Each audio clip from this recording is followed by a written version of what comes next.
श्रीगुरुभ्यो नमः। हरिः ओम्। आपादमौलिपर्यन्तं गुरूणाम् आकृतिं स्मरेत्। तेन विघ्नाः प्रणश्यन्ति सिद्ध्यन्ति च मनोरथाः। सदाचारविचाराणाम् आकरान् करुणाकरान् बाळगार्गुरून् वन्दे जालिहाळपदाश्रयान्। अस्मद्गुरुसमारम्भाम् टीकाकृत्पादमध्यमाम् श्रीमदाचार्यपर्यन्तां वन्दे गुरुपरम्परां। वेदव्यासगुणावास विद्याधीशसतां वश मां निराशं गतक्लेशं कुर्वनाशं हरेनिशम्। कृष्णाय वासुदेवाय हरये परमात्मने प्रणतक्लेशनाशाय गोविन्दाय नमो नमः। लक्ष्मीनारायणं नत्वा पूर्णबोधान् गुरूनपि कुर्मः श्रीकृष्णगीतायाः भाष्यार्थसङ्ग्रहम्। धर्मक्षेत्रे कुरुक्षेत्रे समवेतायुत्सवः। मामकाः पाण्डवाश्चैव किमकुर्वत सञ्जय। अशोच्यानन्वशोचस्त्वं प्रज्ञावादांश्च भाषसे। गतासून् अगतासूंश्च नानुशोचन्ति पण्डिताः। श्रीगुरुभ्यो नमः। हरिः ओम्। ಸಾಧಕರಿಗೆ ಶುರುವಿಂದ ಕಡೆ ತನಕ ಬೇಕಾಗಿರುವ ಸಮಸ್ತ ಸಲಕರಣೆಗಳನ್ನು ಕೂಡ ಒದಗಿಸಿಕೊಡತಕ್ಕಂತಹ ಗ್ರಂಥ ಶ್ರೀಮದ್ ಭಗವದ್ಗೀತಾ. ಕಡೆ ಮೋಕ್ಷ. ಅವನು ಶುರು ಮಾಡಬೇಕಾದದ್ದು ನಿಷ್ಕಾಮ ಕರ್ಮ. ಮಧ್ಯದಲ್ಲಿ ಬರುವಂತಹ ಎಲ್ಲ ದಾರಿಗಳು ಪ್ರತಿಯೊಂದನ್ನು ಕೂಡ ಕೃಷ್ಣ ಪರಮಾತ್ಮ ಇಲ್ಲಿ ಅರ್ಜುನನನ್ನ ನಿಮಿತ್ತ ಮಾಡಿಕೊಂಡು ಇಡೀ ಜಗತ್ತಿಗೆ ಅದನ್ನು ಉಪದೇಶ ಮಾಡ್ತಾ ಇದ್ದಾನೆ. ಇದಾದರೂ ಯಾಕೆ ಮಾಡ್ತಿದ್ದಾನೆ ದೇವರು? ನೀವೆಲ್ಲರೂ ಜೀವರಾಶಿಗಳು ಯಾರು ಪರಮಾತ್ಮನ ಹೊಟ್ಟೆಯಲ್ಲಿ ಇರ್ತಿರೋ ಅವರಿಗೆಲ್ಲರಿಗೂ ಕೂಡ ಮೋಕ್ಷ ಅನ್ನೋದು ಪ್ರಾಪ್ತಿಯಾಗಬೇಕಂದ್ರೆ ಈ ಸಾಧನ ಅತ್ಯವಶ್ಯಕ. ಆ ಸಾಧನೆ ಅನ್ನೋದಿಲ್ಲದಿದ್ದರೆ ನಿಮ್ಮ ಮೇಲಿರೋ ಅನಾದಿಯಿಂದ ಇರೋ ಕಾಮಕರ್ಮಾದಿಗಳಿದ್ದಾವಲ್ಲ ಅದು ಹೋಗೋದಿಲ್ಲ. ಅದನ್ನ ಕಿತ್ತೆಸಲಿಕ್ಕೇನೆ ನಿಮಗೆ ಈ ಶರೀರಾದಿಗಳನ್ನು ಕೊಟ್ಟಿರೋದು. ಸಾಮಾನ್ಯವಾಗಿ ನಮಗೆ ಈ ಶರೀರಾದಿಗಳು ಯಾಕೆ ಬಂದಿವೆ ಅನ್ನೋದನ್ನ ನಾವು ಸುಮ್ಮನೆ ವಿಮರ್ಶೆ ಮಾಡ್ತಾ ಹೊರಟ್ರೆ ಭಗವದ್ಗೀತೆಯಲ್ಲಿ ಹೇಳಿರೋ ಪ್ರತಿಯೊಂದು ಅಂಶವೂ ಕೂಡ ನಮ್ಮ ಮನಸ್ಸಿಗೆ ಬಂದ್ಬಿಡುತ್ತೆ. ಶರೀರಾದಿಗಳು ನಮ್ಗೆ ಯಾಕೆ ಬಂದಿರೋದು? ಇಂಥ ಬುದ್ಧಿ ಯಾಕಿದೆ? ಮನುಷ್ಯ ಎಷ್ಟೋ ಜೀವರಾಶಿಗಳನ್ನೆಲ್ಲ ನೋಡ್ತಾ ಇದ್ದಾನೆ ಇವಾಗ. ಆದ್ರೆ ಮನುಷ್ಯನಲ್ಲಿರುವಂತಹ ಒಂದು ವಿಚಿತ್ರ ಬುದ್ಧಿಶಕ್ತಿ ಪ್ರಾಯ ಇದುವರೆಗೂ ಯಾರಿಗೂ ಕಂಡು ಹಿಡಿಲಿಕ್ಕೆ ಆಗಿಲ್ಲ. ಅದಕ್ಕೆ ಭಾಗವತದಲ್ಲಿ ಒಂದು ಮಾತು ಬರುತ್ತೆ, ಬ್ರಹ್ಮಾವಬೋಧಲಿ ಕ್ಷಣಂ ಮುದಮಾಪದೇವ. ಈ ಶರೀರವನ್ನ ಪರಮಾತ್ಮ ಸೃಷ್ಟಿ ಮಾಡಿ ಅಲಂಬುದ್ಧಿ ಅರ್ಥಾತ್ ನಿತ್ಯ ಪ್ರಸನ್ನನೇ ತನ್ನ ಪ್ರಸನ್ನತೆಯನ್ನು ಜಗತ್ತಿಗೆ ತೋರಿಸಿದ. ಈ ಶರೀರ ನಾನೇನು ಜೀವರಾಶಿಗಳಿಗೆ ಅಂತ ಸೃಷ್ಟಿ ಮಾಡಿದ್ದೇನೆ, ಇದರಿಂದ ನನ್ನನ್ನು ಅವರು ತಿಳಿಬಹುದು. ಹಾಗಾಗಿ ಪರಮಾತ್ಮ ಈ ಮನುಷ್ಯ ಶರೀರ ಕೊಟ್ಟದ್ದು. ಅಂದ್ರೆ ಈ ಮನುಷ್ಯ ಶರೀರದ ಹಿನ್ನೆಲೆ ಏನು? ಪರಮಾತ್ಮನನ್ನು ಕಾಣೋದು. ಇದು ಈ ಶರೀರ ಪಡೆದಿದ್ದರ ಉದ್ದೇಶ. ಆದ್ರೆ ನಾವು ಅದನ್ನು ಬಳಸ್ಕೊಳ್ತಿರೋದು ಯಾವುದಕ್ಕೆ? ಅದೊಂದನ್ನು ಬಿಟ್ಟು ಇನ್ನೆಲ್ಲದು. ಅದನ್ನೇ ಈ ಪರಮಾತ್ಮ ತಿಳಿಸಕ್ ಹೊರಟಿರೋದು. ನೀನು ಯಾತಕ್ಕಾಗಿ ಬಂದಿದ್ದೀಯೋ ಅದನ್ನು ನೀನು ಮಾಡುತ್ತಿದ್ರೆ ನಿನಗೆ ಆನಂದ, ನಿನಗೆ ಶಾಂತಿ. ಅದನ್ನು ಬಿಟ್ಟು ನೀನು ಎಲ್ಲಾ ಮಾಡಿದ್ರೂ ಕೂಡ ನಿನಗೆ ಯಾವ ಕಾರಣಕ್ಕೂ ಆನಂದ ಎಂಬುದು ಪ್ರಾಪ್ತವಾಗುವುದಿಲ್ಲ. ಇದನ್ನ ಇಲ್ಲಿ ಒತ್ತಿ ಹೇಳ್ತಾ ಇದ್ದಾನೆ. ಹಾಗಾಗಿ ನೀನು ಕಾಣಬೇಕಾದ, ಕಂಡುಕೊಳ್ಳಬೇಕಾದ ಗುರಿಯನ್ನ ಮುಟ್ಟಬೇಕಾದರೆ ಎಲ್ಲಿಂದ ಶುರು ಮಾಡಬೇಕು? ಕರ್ಮಣ್ಯೇ ಅಧಿಕಾರಸ್ಥೆ ಮಾಫಲೇಶು ಕದಾಚನ ಅಥವಾ ತ್ರೈವಿಧ್ಯ ವಿಷಯ ವೇದ ನಿಸ್ತ್ರೈಗುಣ್ಯೋ ಭವಾರ್ಜುನ ನಿರ್ದ್ವಂದ್ವೋ ನಿತ್ಯ ಸತ್ವಸ್ಥ ನಿರ್ಯೋಗ ಕ್ಷೇಮ ಆತ್ಮವಾನ್. ಅಲ್ಲಿಂದ ಪ್ರಾರಂಭ ಮಾಡ್ತಾ ಇದ್ದಾನೆ. ಇಲ್ಲೇನೋ ಅರ್ಜುನ ಕೃಷ್ಣನನ್ನ ಎದರಿಟ್ಟುಕೊಂಡು ಮೋಹವನ್ನ ವ್ಯಕ್ತಪಡಿಸಿ ಶೋಕವನ್ನ ಹೊರಗಾಕಿ ಕೈಯಲ್ಲಿದ್ದ ಎಲ್ಲಾ ಸಲಕರಣೆಗಳನ್ನು ಕೆಳಗೆ ಬಿಸಾಕಿ ನಾನು ಮಾಡಲ್ಲ, ನನಗೆ ವಿಹಿತವಾದದ್ದೇ ಆಗಿರಬಹುದು ಅಂತಹ ಕೆಲಸ ನಾ ಮಾಡಲ್ಲ ಅಂತ ಹೇಳಿ ಕೂತಿದ್ದ. ಅರ್ಥಾತ್ ತನಗಿದು ಸ್ವಧರ್ಮ ಅಂತ ಗೊತ್ತು, ಆದರೂ ಅದನ್ನು ಮಾಡಲಿಕ್ಕೆ ಮನಸ್ಸಿನಲ್ಲಿ ಕೆಲವು ಹಿಂಜರಿಕೆಗಳು. ಆ ಹಿಂಜರಿಕೆಗಳನ್ನು ಸಮರ್ಥನೆ ಮಾಡಿಕೊಂಡು ತಾನು ಇನ್ನೊಂದೇನು ಕೆಲಸ ಮಾಡುತ್ತಾನೋ ಅದರಲ್ಲಿ ಧರ್ಮ ಬುದ್ಧಿ. ಇವೆಲ್ಲವನ್ನೂ ಕೂಡ ನಾವೇನು ಮಾಡ್ತೀವೋ ಅದನ್ನೇ ಅಲ್ಲೂ ಅರ್ಜುನ ಮಾಡಿದ್ದು. ಯುದ್ಧ ಅವನ ಸ್ವಧರ್ಮ ಆಗಿತ್ತು. ಅದನ್ನ ಬಿಡಬೇಕು, ಕಾರಣ ಶೋಕ, ಅದಕ್ಕೂ ಕಾರಣ ಮೋಹ. ಬಿಡೋದು ಸರಿನಾ ಅಂತ ಪ್ರಶ್ನೆ ಬಂದ್ರೆ ಹಾ ಸರಿ, ಯಾಕಂದ್ರೆ ಭಿಕ್ಷೆ ಬಿಡೋದೇ ಸರಿ, ನಾನೇನಾದ್ರೂ ಕೂಡ ಯುದ್ಧ ಮಾಡಿದ್ರೆ ಗುರುಗಳನ್ನು ಕೊಲ್ಲಬೇಕಾಗತ್ತೆ. ಸ್ವಧರ್ಮವನ್ನ ಬಿಟ್ಟು ಪರಧರ್ಮವನ್ನ ಆಚರಣೆ ಮಾಡಿದಾಗ ಮನುಷ್ಯರು ಅದಕ್ಕೆ ತಮ್ಮ ತಮ್ಮ ಕಾರಣಗಳನ್ನು ಹುಡುಕೋತಾರೆ. ಇದನ್ನ ಇಲ್ಲಿ ತೋರಿಸ್ತಾ ಇದ್ದಾರೆ ಕೃಷ್ಣ. ಇದನ್ನ ಮಾಡಬಾರ್ದು, ಇದು ನಿಮ್ ಕೆಲಸನಾ, ಅದನ್ನ ನೀವು ಮಾಡಿ. ಎಡುವುದ್ರ ಯಾಕೆ ಬೇರೆ ಕೆಲಸ ಮಾಡಿದಾಗ ಎಡವಲ್ಲ ಅನ್ನೋ ಗ್ಯಾರಂಟಿ. ನಿಮ್ಮ ಕೆಲಸದಲ್ಲಿ ಎಡುವುದ್ರೆ ಪರವಾಗಿಲ್ಲ. ಅದನ್ನೇ ಹೇಳ್ತಾರೆ, ಶ್ರೇಯಾನ್ ಸ್ವಧರ್ಮೋ ವಿಗುಣಃ ಪರಧರ್ಮಾತ್ ಸ್ವನುಷ್ಠಿತ. ಬೇರೆದನ್ನ ನೀವು ಚೆನ್ನಾಗಿ ಮಾಡಿದ್ರು ನಾನು ಅದಕ್ಕೆ ಒಪ್ಪುವುದಿಲ್ಲ. ನಿಮ್ಮದರಲ್ಲಿ ನೀವು ಒಂದು ವೇಳೆ ಎಡಬಹುದು ಅನ್ನೋದಾದರೂ ನಾನು ಅದನ್ನು ಸಹಿಸಿಕೊಳ್ತೀನಿ ಮತ್ತು ಮಾಡಿದ್ದೆಷ್ಟೋ ಅಷ್ಟಕ್ಕೆ ಪುಣ್ಯವನ್ನು ಕೊಡ್ತೀನಿ. ಅದನ್ನೇ ಹೇಳಿದ್ದಾನೆ. ಸ್ವಲ್ಪ ಮಪ್ಯಸ್ಯ ಧರ್ಮಸ್ಯ ತ್ರಾಯತೆ ಮಹತೋ ಭಯ ನೇಹ ವಿಕ್ರಮನಾಶೋಸ್ತಿ ಪ್ರತ್ಯವಾಯೋ ನ ವಿದ್ಯತೆ. ಸ್ವಲ್ಪ ಮಪ್ಯಸ್ಯ ಧರ್ಮಸ್ಯ ತ್ರಾಯತೆ ಮಹತೋ ಭಯ. ನಿಮ್ಮ ಕೆಲಸ ಯಾವುದು ಸಕಾಮವಾಗಿ ಮಾಡೋದಲ್ಲ. ನಿಮ್ಮ ಕೆಲಸ ಯಾವುದು ನಿಮ್ಮ ಉದ್ದೇಶವನ್ನ ಈಡೇರಿಸಿಕೊಳ್ಳೋದಕ್ಕೆ ಮಾಡೋ ಕೆಲಸ ನಿಮ್ಮ ಕೆಲಸ. ಉದ್ದೇಶ ಯಾವುದು ಅಂತ ಹಿಂದೆ ಹೇಳಾಗಿದೆ, ಮತ್ತೆ ಅದನ್ನು ಹೇಳಲಿಕ್ಕೆ ಹೋಗಲ್ಲ. ಅದಕ್ಕೋಸ್ಕರ ಇರೋ ಕೆಲಸ ಯಾವುದು ಅಂತಂದರೆ ಪರಮಾತ್ಮನ ಪ್ರೀತಿಗೋಸ್ಕರ ಅಂತ ಮಾಡೋ ಕೆಲಸನೇ ನಿಮ್ಮ ಕೆಲಸ. ಮಿಕ್ಕ ಎಲ್ಲಾ ಕೆಲಸವೂ ಕೂಡ ನಿಮ್ಮ ಕೆಲಸ ಅಲ್ಲವೇ ಅಲ್ಲ. ಯಾಕೆಂದ್ರೆ ನಿಮ್ಮ ಉದ್ದೇಶವನ್ನು ಅದು ಈಡೇರಿಸಲ್ಲ, ಇನ್ನ ನಿಮ್ಮ ಬಂಧನಕ್ಕೆ ಕಾರಣ ಆಗುವಂತಹದ್ದು. ಆದ್ದರಿಂದ ಇಲ್ಲಿ ಏನು ಕೃಷ್ಣ ಪರಮಾತ್ಮ ಹೇಳ್ತಾ ಇದ್ದಾರಲ್ಲ, ಈ 2ನೇ ಅಧ್ಯಾಯವನ್ನ ಸರಿಯಾಗಿ ನಾವು ಅರ್ಥ ಮಾಡಿಕೊಂಡ್ರೆ ಇದೊಂದು ರೀತಿ ತಳಹದಿ. ಇಡೀ 18 ಅಧ್ಯಾಯದ ಭಗವದ್ಗೀತೆ ಅಂತ ಏನು ಹೇಳ್ತೀವಿ, 1ನೇ ಅಧ್ಯಾಯ ಉಪೋದ್ಘಾತ, 2ನೇ ಅಧ್ಯಾಯ ಇಡೀ ಮುಂದಿನ 16 ಅಧ್ಯಾಯದ ಭಗವದ್ಗೀತೆಗೆ ಒಳ್ಳೆ ಅಡಿಪಾಯ. ಅದನ್ನ ನಾವು ಸರಿಯಾಗಿ ಅರ್ಥ ಮಾಡಿಕೊಂಡ್ವಿ. ಮುಂದೆ ಯಾಕೆ ಕೃಷ್ಣ ಈ ಮಾತಾಡ್ತಿದ್ದಾನೆ, ಹಿಂಗ್ಯಾಕೆ ಆ ವಿಚಾರಗಳನ್ನ ಪುಷ್ಟೀಕರಿಸ್ತಾ ಇದ್ದಾನೆ, ಈ ಯುಕ್ತಿಗಳನ್ನ ಯಾಕೆ ಹಾಕ್ತಿದ್ದಾನೆ, ಇವೆಲ್ಲ ಪ್ರಶ್ನೆಗಳು 2ನೇ ಅಧ್ಯಾಯ ಸರಿಯಾಗಿ ಅರ್ಥ ಆಗಿದ್ರೆ ಮುಂದೆ ಬರೋದಿಲ್ಲ. ಅದಕ್ಕೇನೆ ಭಗವತ್ಪಾದರ ಭಾಷ್ಯ 2ನೇ ಅಧ್ಯಾಯಕ್ಕೆ ಜಾಸ್ತಿ ಇರೋದು. ಇಲ್ಲಿ ನಾವು ವಿವರಣೆಯನ್ನು ಸರಿಯಾಗಿ ಕೊಟ್ರೆ ಮುಂದೆ ಅವ್ರಿಗೆ ಸಮಸ್ಯೆ ಬರಲ್ಲ. ಬೇರೆಯವರೆಲ್ಲ ಸರಿಯಾಗಿ ಮಾಡ್ಕೊಂಡು ಹೋಗಿದ್ದಾರೆ, ಆಚಾರ್ಯರು ಹಾಗಲ್ಲ. ಅವರು ಹೇಗಿದ್ರು ಕೂಡ ಸ್ವಲ್ಪ ಮಾತಾಡೋರು, ಭಾಷೆಕಾರರು. ಅವರು ತುಂಬಾ ಬರೆದು ಪೇಜ್ ತುಂಬಿಸುವಂತಹ ಆಚಾರ್ಯರಲ್ಲ. ಎಲ್ಲಿ ಎಷ್ಟು ಹೇಳಿದ್ರೆ ಸಾಕು ಅಷ್ಟು ಮಾತ್ರ ಹೇಳುವಂತಹ ಮಹಾನುಭಾವ. ಅದಕ್ಕೆ ಅವ್ರ ಭಾಷೆ ನೋಡ್ಬೇಕು. ಬಹಳ ಪುಟ್ಟು ವಾಕ್ಯ. ಜ್ಞಾನಮಿ ಜೈವ ಮುಕ್ತಂ. ಪುಟ್ಟದು ಬಹಳ ದೊಡ್ಡದು ಅಂತಂದ್ರೆ ಅದ್ರ 6-8 ಪದ ಇದ್ರೆ ದೊಡ್ಡದು ನಿಮ್ಗೆ. ಅವ್ರು ಒಂದು ವಾಕ್ಯದಲ್ಲಿ ಹುಡುಕಿದ್ರೆ 4, 5, 7-8 ಇದ್ರೆ ಬಹಳ ಪುಣ್ಯ ನಿಮ್ದು. ಅಷ್ಟೆಲ್ಲ ಮುದ್ದೆ ಬರೆಯೋದೇ ಇಲ್ಲ ಆಚಾರ್ಯರು, ಅಷ್ಟು ಗಂಭೀರರು. ಹೀಗೆ ಆಚಾರ್ಯರ 2ನೇ ಅಧ್ಯಾಯಕ್ಕೆ ಯಾಕೆ ಕೊಟ್ಟಿದ್ದು ಅಂತಂದ್ರೆ ಅದು ತಳಹದಿ. ಸರಿಯಾಗಿ ಅದನ್ನು ಅರ್ಥ ಮಾಡ್ಕೊಳ್ರಿ. ಮುಂದಿನ ಎಲ್ಲಾ ವಿಚಾರವು ನಿಮ್ಮ ಮನಸ್ಸಿನಲ್ಲಿ ಇದು ಸರಿಯಾಗಿದ್ರೆ ಅದು ಗಟ್ಟಿಯಾಗಿ ಕೊಡುತ್ತೆ.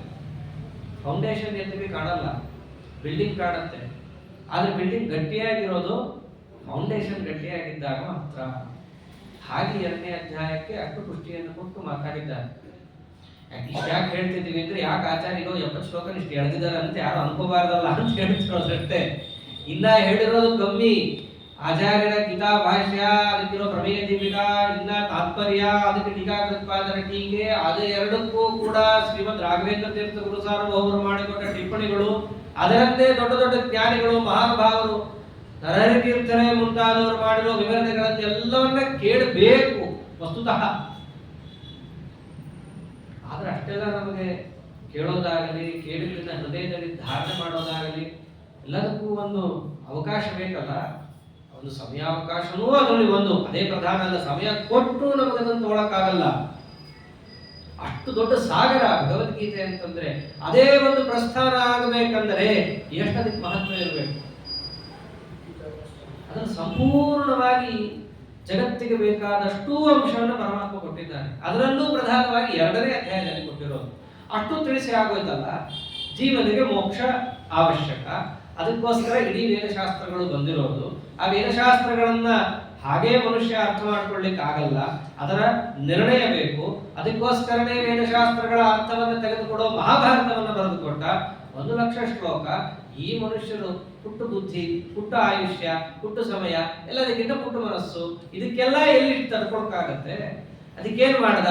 ಇಡೀ ಮಹಾಭಾರತವನ್ನು ಸಂಗ್ರಹ ಮಾಡಿ 18 ಪರ್ವದ ಸಂಗ್ರಹ, 18 ಅಧ್ಯಾಯದ ಭಗವದ್ಗೀತೆ ಕೊಟ್ಟ. ಇಷ್ಟಾರ ಕೇಳ್ರಿ, ಭಗವದ್ಗೀತೆಯನ್ನ ಕೊಟ್ಟದ್ದು ಆ ಉದ್ದೇಶದಿಂದ. ಅಂದ್ರೆ ಇಡೀ ಉಪನಿಷತ್ತಿನ ಸಾರ, ವೇದಶಾಸ್ತ್ರಗಳ ಸಾರ, ಮಹಾಭಾರತದ ಸಾರ, ಇದನ್ನು ನಿಮ್ಮ ಹೃದಯದಲ್ಲಿ ನಿತ್ಯ ಧಾರಣೆ ಮಾಡಿ. ನಿಮಗೇನಾದರೂ ಕೂಡ ದಾರಿ ತಪ್ಪುವ ಪರಿಸ್ಥಿತಿ ಬಂದಲ್ಲಿ, ಧರ್ಮನೋ ಅಧರ್ಮನೋ ಅಂತ ಸಂದೇಹ ಬಂದ ಪರಿಸ್ಥಿತಿಯಲ್ಲಿ ಇದೊಂದ್ಸರ್ತಿ ಭಗವದ್ಗೀತೆಯನ್ನು ಮೆಲುಕು ಹಾಕ್ರಿ. ನಿಮ್ ಎಲ್ಲಾ ಸಮಸ್ಯೆಗಳಿಗೂ ಅದು ಪರಿಹಾರವನ್ನು ಕೊಡುತ್ತೆ. ನೀವು ಬಂದದ್ದು ಕಾಣ್ಲಕ್ಕೆ, ಯಾರನ್ನ? ಹೃದಯದಲ್ಲಿರೋ ಪರಮಾತ್ಮನನ್ನ ಕಾಣ್ಲಕ್ಕೆ. ಮಾಡಬೇಕಾಗಿರೋದು ನಿಷ್ಕಾಮ ಕರ್ಮ. ಹೀಗೆ ತೆಗಿತಾ ಹೋದ. ಯಾಕೆ ನಿಷ್ಕಾಮನೆ ಮಾಡಬೇಕು? ಸಕಾಮ ಯಾಕೆ ಮಾಡಬಾರದು? ಮಾಡೋದ್ರಿಂದ ಬರೋ ಆಪತ್ತುಗಳೇನು? ನಿಷ್ಕಾಮಕ್ಕಿರೋ ವೈಭವ ಏನು? ಪ್ರತಿಯೊಂದನ್ನು ಪರಮಾತ್ಮ ತಿಳಿಸಿಕೊಟ್ಟು ಬಂದಿದ್ದಾನೆ. ಹೀಗೆ ಆ ನಿಷ್ಕಾಮ ಕರ್ಮದಿಂದ ಬರುವ ಫಲ ಅಪರೋಕ್ಷ ಜ್ಞಾನ. ಆ ಅಪರೋಕ್ಷ ಜ್ಞಾನ ಇಷ್ಟು ಚೆನ್ನಾಗಿದೆ ಅಂತ ಹೇಳಿದ್ರು ಕೃಷ್ಣ ಯಾಕೆ ಜನ ಅದಕ್ಕೆ ಮುಗಿ ಬೀಳುತ್ತಿಲ್ಲ? ಬಹಳ ಚೆನ್ನಾಗಿರೋ ಪದಾರ್ಥ ಇಷ್ಟು ಕೊಂಡಾಡ್ತಾ ಇದೆಯಾ, ಜನ ಅದನ್ನ ನೀನ್ ಹೇಳಿದ್ದಿಂದ ಕೇಳಿದ್ರೆ ಹೇಗೆ ಒಂದು ತರಕಾರಿ ತಗೋಬೇಕಂದ್ರೆ ಕಮ್ಮಿ ಇದೆ ಅಂತಂದ್ರೆ ಎಲ್ಲಾ ಅಂಗಡಿಗೆ ಹೇಗೆ ನುಗ್ಗುತ್ತಾರೋ ಹಾಗೆ ಹೋಗಬೇಕಿತ್ತು ಈ ಅಪರೋಕ್ಷ ಜ್ಞಾನಕ್ಕೋಸ್ಕರ ಜನ. ಆದ್ರೂ ಸುತರಾಮನ್ ಹೋಗ್ತಾ ಇಲ್ಲ. ಯಾಕೆ ಹೋಗ್ತಾ ಇಲ್ಲ? ಹೌದಾ, ಅಪರೋಕ್ಷನ ಯಾವತ್ತೋ ಬರೆದು ಬಿಡ್ರಿ, ತಗೊಂಡೇನು ಮಾಡಬೇಕು? ಇವಾಗ ನಾಳೆಗೇನು ನಮ್ಮ ಹೊಟ್ಟೆಗೆ ಅದನ್ನ ನೋಡ್ತೀವಿ ಅಂದ್ರೆ ಯಾಕೆ ಅಲ್ಪ ದುಃಖ ಅಲ್ಪ ಸುಖ ಇವುಗಳಿಗೆ ಯಾಕೆ ಮುಖ ಮಾಡ್ಕೊಂಡು ಹೋಗ್ತಾ ಇದ್ದಾರೆ? ಅದಕ್ಕೂ ಕೃಷ್ಣ ಕಾರಣ ಕೊಟ್ಟ. ಹೌದು, ನೀವು ಹೇಳಿದ್ ಸರಿ ಇದೆ. ಯದ್ಯಪಿ ಸರ್ವ ಪುರುಷಾರ್ಥಪ್ರದವಾಗಿದ್ದರೂ ಮಧ್ಯದಲ್ಲಿ ಒಂದು ಇಟ್ಟಿದ್ದೀನಪ್ಪ, ಅದು ಇಂದ್ರಿಯ ಜಯ ಅಂತ ಹೇಳಿ. ಅದನ್ನ ಗೆಲ್ಲಲಿಕ್ಕೆ ಈತವಲ್ಲ. ಇಂದ್ರಿಯಗಳ ದಾಸನಾಗಿ ಇವನು ಬದುಕಕ್ಕೆ ಇಷ್ಟಪಡ್ತಾನೆ ಹೊರತು ಇಂದ್ರಿಯಗಳನ್ನ ತನ್ನ ದಾಸನಾಗಿ ಮಾಡಿಕೊಳ್ಳೋದಕ್ಕೆ ಇವನೇ ಇಷ್ಟಪಡಲ್ಲ. ಯದ್ಯಪಿ ಅದೇನೇನು ಕಷ್ಟ ಅಲ್ಲ. ಉಪವಾಸ ಹಾಕು 4 ಸರ್ತಿ, ನೀನು ಹೇಳೋದನ್ನ ಕೇಳ್ಕೊಂಡು ಬಿದ್ದಿರುತ್ತಾ ಇಂದ್ರಿಯಗಳು. ಅಯ್ಯೋ ಅದು ಕಷ್ಟ ಅಂತಲ್ಲ. ಉಪವಾಸ ಎಲ್ಲ ಬಹಳ ಕಷ್ಟ ಕೃಷ್ಣ. ಇಂಥ ಉಪಾಯ ನಮಗೆಲ್ಲ ಸ್ವಲ್ಪ ಸುಲಭದ್ದು ಹೇಳು. ಸುಲಭದ್ದಿಲ್ಲ, ಇದೇ ದಾರಿ ಅಂತಂದ. ಅದಾದ್ಮೇಲೆ ಭಕ್ತರ ಮೇಲೆ ಕಾರುಣ್ಯದಿಂದ ಒಂದು ಮಾತಂದ, ನೋಡು ನಿಂಗೊಂದು ದಾರಿ ಕೊಡ್ತೀನಿ ಅಂತ ಹೇಳಿ. ಅದು ಒಂದು ಮುಖ್ಯ ಸಾಧನ ಇಂದ್ರಿಯ ಜಯಕ್ಕೆ. ಅದನ್ನು ತಿಳಿಸಿಕೊಟ್ಟಿದ್ದಾನೆ ಪರಮಾತ್ಮ. ನನ್ನನ್ನು ಮನಸ್ಸಿಡು. ಅಷ್ಟೇ ಅಲ್ಲ, ರಾಗದ್ವೇಷಗಳನ್ನ ಬಿಡಬೇಕು ಅಂತ ಅನುಕೋ. ನಿನ್ನ ಹತೋಟಿಯಲ್ಲಿ ಇಂದ್ರಿಯಗಳು ತಾವೇ ಬರುತ್ತವಾಗ. ಅದಾದ್ರೂ ಬಿಡೋದು ಹೇಗೆ ಅನ್ನೋದಕ್ಕೂ ಉಪಾಯಗಳನ್ನು ಕೊಟ್ಟ. ಹೀಗೆ ಭಕ್ತರಿಗೆ ಏನೇನು ಬೇಕೋ ಪ್ರತಿಯೊಂದನ್ನು ಕೊಟ್ಟ. ಇದನ್ನ ಪಡೆದು, ಇಂದ್ರಿಯ ಜಯವನ್ನ ಪಡೆದು, ಅಪರೋಕ್ಷ ಜ್ಞಾನವನ್ನ ಪಡೆದವನು ಹೇಗಿರ್ತಾನೆ ಅದನ್ನು ಕೂಡ ಪರಮಾತ್ಮ ತಿಳಿದ. ಚಿದಪ್ರಜ್ಞಸ್ಯ ಕಾ ಭಾಷಾ ಸಮಾಧಿಸ್ಥಸ್ಯ ಕೇಶವ. ಪ್ರತಿಯೊಂದನ್ನು ಪರಮಾತ್ಮೆಯಲ್ಲಿ ತಿಳಿಸಿಕೊಟ್ಟು ಬಂದ. ಅಂದ್ರೆ ನಾವು ಅಪರೋಕ್ಷವನ್ನ ಪಡೆದು ಮೋಕ್ಷವನ್ನ ಪಡೆದ್ರೆ ನಮ್ಮ ಅವಸ್ಥೆ ಹೇಗಿರುತ್ತೆ ಅದು ಗೊತ್ತಾಗ್ಬೇಕಲ್ಲ. ಈಗ ಬ್ರಹ್ಮೈಕ್ಯ ಆಗ್ಬಿಡ್ತೀವೋ, ಇಲ್ಲ ಎಲ್ಲ ಕಳ್ಕೊಂಡು ಶುದ್ಧ ಬುದ್ಧರಾಗಿ ಖಾಲಿ ಆಗಿ ಹೋಗ್ತೀವೋ ಅದು ಗೊತ್ತಾಗ್ಬೇಕಲ್ಲ. ವಾದಿರಾಜರು ಯುಕ್ತಿ ಮಲ್ಲಿಕಾದ್ರು ತಮಾಷೆ ಮಾಡ್ತಾರೆ. ನೀವು ಹೇಳ್ತಾರೋ ಮೋಕ್ಷ ಕೇಳ್ಬಿಟ್ರೆ ನಮ್ಗೆ ಸಂಸಾರನೇ ಚೆನ್ನಾಗಿದೆ ಅನ್ಸ್ಬಿಡುತ್ತೆ. ಯಾಕಂದ್ರೆ ಸಂಸಾರದಲ್ಲಿ ಒಂದು ಸ್ವಲ್ಪನಾರ ಸುಖ ಇರುತ್ತೆ. ನಿಮ್ ಮೋಕ್ಷಕ್ಕೆ ಹೋದ್ರೆ ಆ ಸುಖನೂ ಬಿಟ್ಕೊಂಡು ಬಿಡ್ಬೇಕಾಗುತ್ತೆ ನಮ್ಮ ಮನೆ ಬಾರಕ್ಕೆ ಅಂತ. ಇರೋ ಅಲ್ಪ ಸ್ವಲ್ಪ ಸುಖನೂ ಯಾರು ಬಿಡಕ್ಕೆ ಇಷ್ಟಪಡ್ತಾರ್ರಿ? ಅಂತ ಮೋಕ್ಷ ನಮಗೆ ಬೇಡ. ಮತ್ತೆ ಯಾವ್ದು ಬೇಕು? ನಮ್ಮ ಹೈಗ್ರೀವ ದೇವರು ಒಂದು ಮೋಕ್ಷ ಇಟ್ಟಿದ್ದಾರೆ. ಎಂಥದ್ದು? ಅದು ಎಲ್ಲೋ ಇರೋ ಮೋಕ್ಷ ಅಲ್ಲ, ಅದು ನಮ್ಮಲ್ಲೇ ಇರೋ ನಮ್ಮದೇ ಆದ ಮೋಕ್ಷ ಇಟ್ಟಿದ್ದಾನೆ. ಆ ಮೋಕ್ಷ ನಮಗ್ ಸಾಕು ಅಂತ. ನಿಮ್ಮಲ್ಲೇ ಯಾವ ಮೋಕ್ಷ ಇದೆ? ಮೋಕ್ಷ ಅಂದ್ರೇನು? ಸ್ವರೂಪಾನಂದ ಆವಿರ್ಭಾವ ನಮ್ಮದೇ ಅದು. ಆದ್ರೆ ನಮ್ಮೇನೊಂದು ಆವರಣವನ್ನು ಹೊಚ್ಚಿ ಕಳಿಸ್ಬಿಟ್ಟಿದ್ದಾನೆ. ಅದನ್ನ ಕಿತ್ತಾಕೋಬೇಕಾಗಿದೆ ಅಷ್ಟೇ ನಾವು. ಅದು ಹೋಗೋದು ಅವನ ಪ್ರಸಾದದಿಂದಲೇ. ಅದಕ್ಕೆ ಏನಂತ ಕವಾಟೋದ್ಘಾಟನ ಕ್ಷಮ. ಹಯಗ್ರೀವ ಹಯಗ್ರೀವ ಹಯಗ್ರೀವೇತಿ ಯೋಧ್ವನಿ ವಿಶೋಭತೆ ಚ ವೈಕುಂಠ ಕವಾಟೋದ್ಘಾಟನ ಕ್ಷಮ. ಮೋಕ್ಷದ ಬಾಗಿಲನ್ನು ತೆಗಿಬೇಕಾದ್ರೆ ಕಾಲಿನ ಮೇಲಿದೆ. ಆ ಕಾಲಿನ ಮೇಲೆ ಯಾವ ಶಬ್ದ ಬರುತ್ತದೋ? ಟಿಂಟ್ ಪುಣ್ಣಂತ ಏನೋ ಬರುತ್ತಲ್ಲ, ಹಾಗೆ ಬರಲ್ಲ. ಹೇಗಿರುತ್ತದೋ? ಹಯಗ್ರೀವ ಹಯಗ್ರೀವ ಹಯಗ್ರೀವ. ಆ ಧ್ವನಿ ಏನಾದ್ರು ಬಂತು ಅಂತಂದ್ರೆ ಬಾಗಿಲು ತೆಗೆದು ಬಿಡುತ್ತಾರೆ. ಆ ಮೋಕ್ಷ ನಮಗೆ ಸಾಕು. ನಿಜವಾದ ಮೋಕ್ಷವೂ ಇದೆ. ಆ ಯುಕ್ತಿಮಲ್ಲಿಕಾದಲ್ಲಿ ಇವೆಲ್ಲ ಸಮರ್ಥನೆ ಮಾಡಿಕೊಡ್ತಾ ಬರ್ತಾರೆ. ಅದನ್ನೂ ಕೂಡ ಪರಮಾತ್ಮ ಎಲ್ಲಿ ತಿಳಿಸ್ತಾನೆ. ಅಪರೋಕ್ಷ ಜ್ಞಾನಿ ಹೇಗಿರ್ತಾನೆ ಗೊತ್ತೇನು? ಅವನ ಮೋಕ್ಷ ಬಹಳ ದೊಡ್ಡದು. ಇಲ್ಲೂ ಅವನನ್ನು ಮೆರೆಸ್ಬಿಡ್ತೀನಿ. ಅಷ್ಟೇ ಅಲ್ಲ, ಅವನನ್ನು ಮೋಕ್ಷದಲ್ಲೂ ಕೂಡ ಅವನಿಗೆ ಮೀಸಲಾದ ಇಷ್ಟ ಪುಣ್ಯ ಅಂತೇನಿದೆ ಅದನ್ನು ಅವನಿಗೆ ಒದಗಿಸಿ ಅವನ ಸಾಧನೆಗೆ ತಕ್ಕಂತೆ ಆನಂದಾತಿಶಯದಲ್ಲಿ ಅವನನ್ನು ತೇಲಾಡಿಸ್ಬಿಡ್ತೀನಿ ನಾನು. ಇಂಥ ಮೋಕ್ಷ ಅನ್ನೋ ಪ್ರಯೋಜನ ಇದೆ. ಇದಕ್ಕಾಗಿ ನೀವು ಬಂದವರು ಹೀಗೆ ಪರಮಾತ್ಮ ತಿಳಿಸ್ತಾ ಯಾವಾಗ ಇಷ್ಟೆಲ್ಲ ಹೇಳಿದ್ನೋ ಇಂದ್ರಿಯ ಜಯದ ಕುರಿತಾಗಿಯೂ ಇಷ್ಟೆಲ್ಲ ತಿಳಿಸ್ತಾ ಕ್ರಮೇಣ ತಿಳಿಸ್ತಾ ಬಂದ. ಏನೋ ಮಧ್ಯೆ ಮಧ್ಯೆ ಬಂತು ಅಂತಲ್ಲ, ಆ ಪ್ರಶ್ನೆಗೆ ಉತ್ತರ ಹಾಗೆ ಪರಮಾತ್ಮ ಕೊಡ್ತಾ ಬಂದಾಗ ನಿನ್ನೆ ದಿವಸ ಹೇಳಿದಂತೆ ಇಂದ್ರಿಯಗಳನ್ನ ಗೆಲ್ಲಬೇಕು. ಸರಿ, ಗೆದ್ವಿ. ಅದಕ್ಕೆ ಕಾರಣ ಏನು? ಮನಸ್ಸಿನ ಜಯ ಇರಬೇಕು. ಸರಿ, ಅದು ಪಡೆದ್ವಿ. ಅದರಿಂದ ಏನಾಗತ್ತೆ ಅಂತ ಪ್ರಶ್ನೆ ಬಂದಾಗ ಉತ್ತರ ಕೊಡ್ತಾರೆ. ಮನಃಪ್ರಸನ್ನತೆ ಅನ್ನೋದು ನಿಮಗೆ ಬರುತ್ತೆ. ಮನಃಪ್ರಸನ್ನತೆ ಅನ್ನೋದು ಅತ್ಯವಶ್ಯಕ. ಅಂದ್ರೆ ಮನಸ್ಸನ್ನ ಗೆದ್ದು ಮನಸ್ಸಿನ ಪ್ರಸನ್ನತೆಯನ್ನು ನಾವು ಸಂಪಾದಿಸಬೇಕು. ಯಾರ ಮನಸ್ಸು ಪ್ರಸನ್ನವಾಗಿರುತ್ತೋ ಅವರಿಗೆ ನೀವೇನಾದ್ರೂ ಹೇಳಿದ್ರೆ ತಲೆಯಲ್ಲಿ ಉಳಿಯುತ್ತೆ. ಮನಸ್ಸೇ ಯಾರು ಅಲ್ಲೋಲ ಕಲ್ಲೋಲ ಆಗಿ ಕೂತಿರುತ್ತೋ ಅವ್ರಿಗೆ ಹೋಗಿ ನೀವು ಓದಾದು ಬ್ರಹ್ಮ ಜಿಜ್ಞಾಸ ಅಂದ್ರೆ ನೀನೇ ಇಟ್ಕೋದನ್ನ ಅಂತ ಹೇಳಿ ಕಳಿಸ್ಬಿಡ್ತಾರೆ. ಹೋಗಲ್ಲ, ಅಷ್ಟು ಸೂಕ್ಷ್ಮ ಅದು ಪದಾರ್ಥ. ಆದ್ದರಿಂದ ಮನಸ್ಸು ಪ್ರಸನ್ನವಾಗಿದ್ದರೇನೆ ಮುಂದೆ ನಿಮಗೆಲ್ಲ ಪ್ರಜ್ಞೆ, ಸಾಮಾನ್ಯ ಪ್ರಜ್ಞೆ ಹಣೆಬಾರನೇ ಇದು. ಇನ್ನು ಅಪರೋಕ್ಷ ಜ್ಞಾನ ಎಲ್ಲಿ ಬರುತ್ತೆ? ಅದಕ್ಕೆ ಅಂತ ಕೃಷ್ಣ ಪ್ರಸಾದೇ ಸರ್ವ ದುಃಖಾನಾಂ ಹಾನಿರಸ್ಯೋಪಜಾಯತೆ ಪ್ರಸನ್ನ ಚೇತಸೋ ಹ್ಯಾಶು ಬುದ್ಧಿ ಪರ್ಯವತಿಷ್ಠತೆ. ಪ್ರಸನ್ನ ಚೇತಸಃ, ಯಾರ ಮನಸ್ಸು ಪ್ರಸನ್ನವಾಗಿರುತ್ತಲ್ಲ ಅವರಿಗೆ ಆಶು ವೇಗವಾಗಿ ಶೀಘ್ರದಲ್ಲಿ ಬುದ್ಧಿ ಪರ್ಯವತಿಷ್ಠತೆ, ಅವರಿಗೆ ಅಪರೋಕ್ಷ ಜ್ಞಾನ ಬರುತ್ತೆ. ಅಂದ್ರೆ ಅಪರೋಕ್ಷ ಜ್ಞಾನ ಹೇಗೆ ಬರುತ್ತೆ ಅಂತ ಪ್ರಶ್ನೆ ಕೇಳಿದ್ರಲ್ಲ, ಬೇಗ ಬರಬೇಕಾ? ಮನಸ್ಸನ್ನ ಪ್ರಸನ್ನವಾಗಿ ಇಟ್ಕೋ ಬರುತ್ತೆ. ಸುಲಭ. ಇಟ್ಕೊಳ್ಳೋದು ಹೇಗೆ? ಅದೆಲ್ಲ ಬಹಳ ಪ್ರೊಸೀಜರ್ ಇದೆ. ಅದನ್ನೇ ಇಷ್ಟು ದಿನ ಹೇಳಿತ್ತು. ನಿಮ್ಮ ಮನಸ್ಸು ಪ್ರಸನ್ನವಾಗಿದ್ದ ಪಕ್ಷದಲ್ಲಿ ಬೇಗ ನಿಮಗೆ ಅಪರೋಕ್ಷ ಜ್ಞಾನವಾಗುತ್ತೆ. ಪ್ರಸಾದೇ ಸರ್ವ ದುಃಖಾನಾಂ ಹಾನಿರಸ್ಯೋಪಜಾಯತೆ.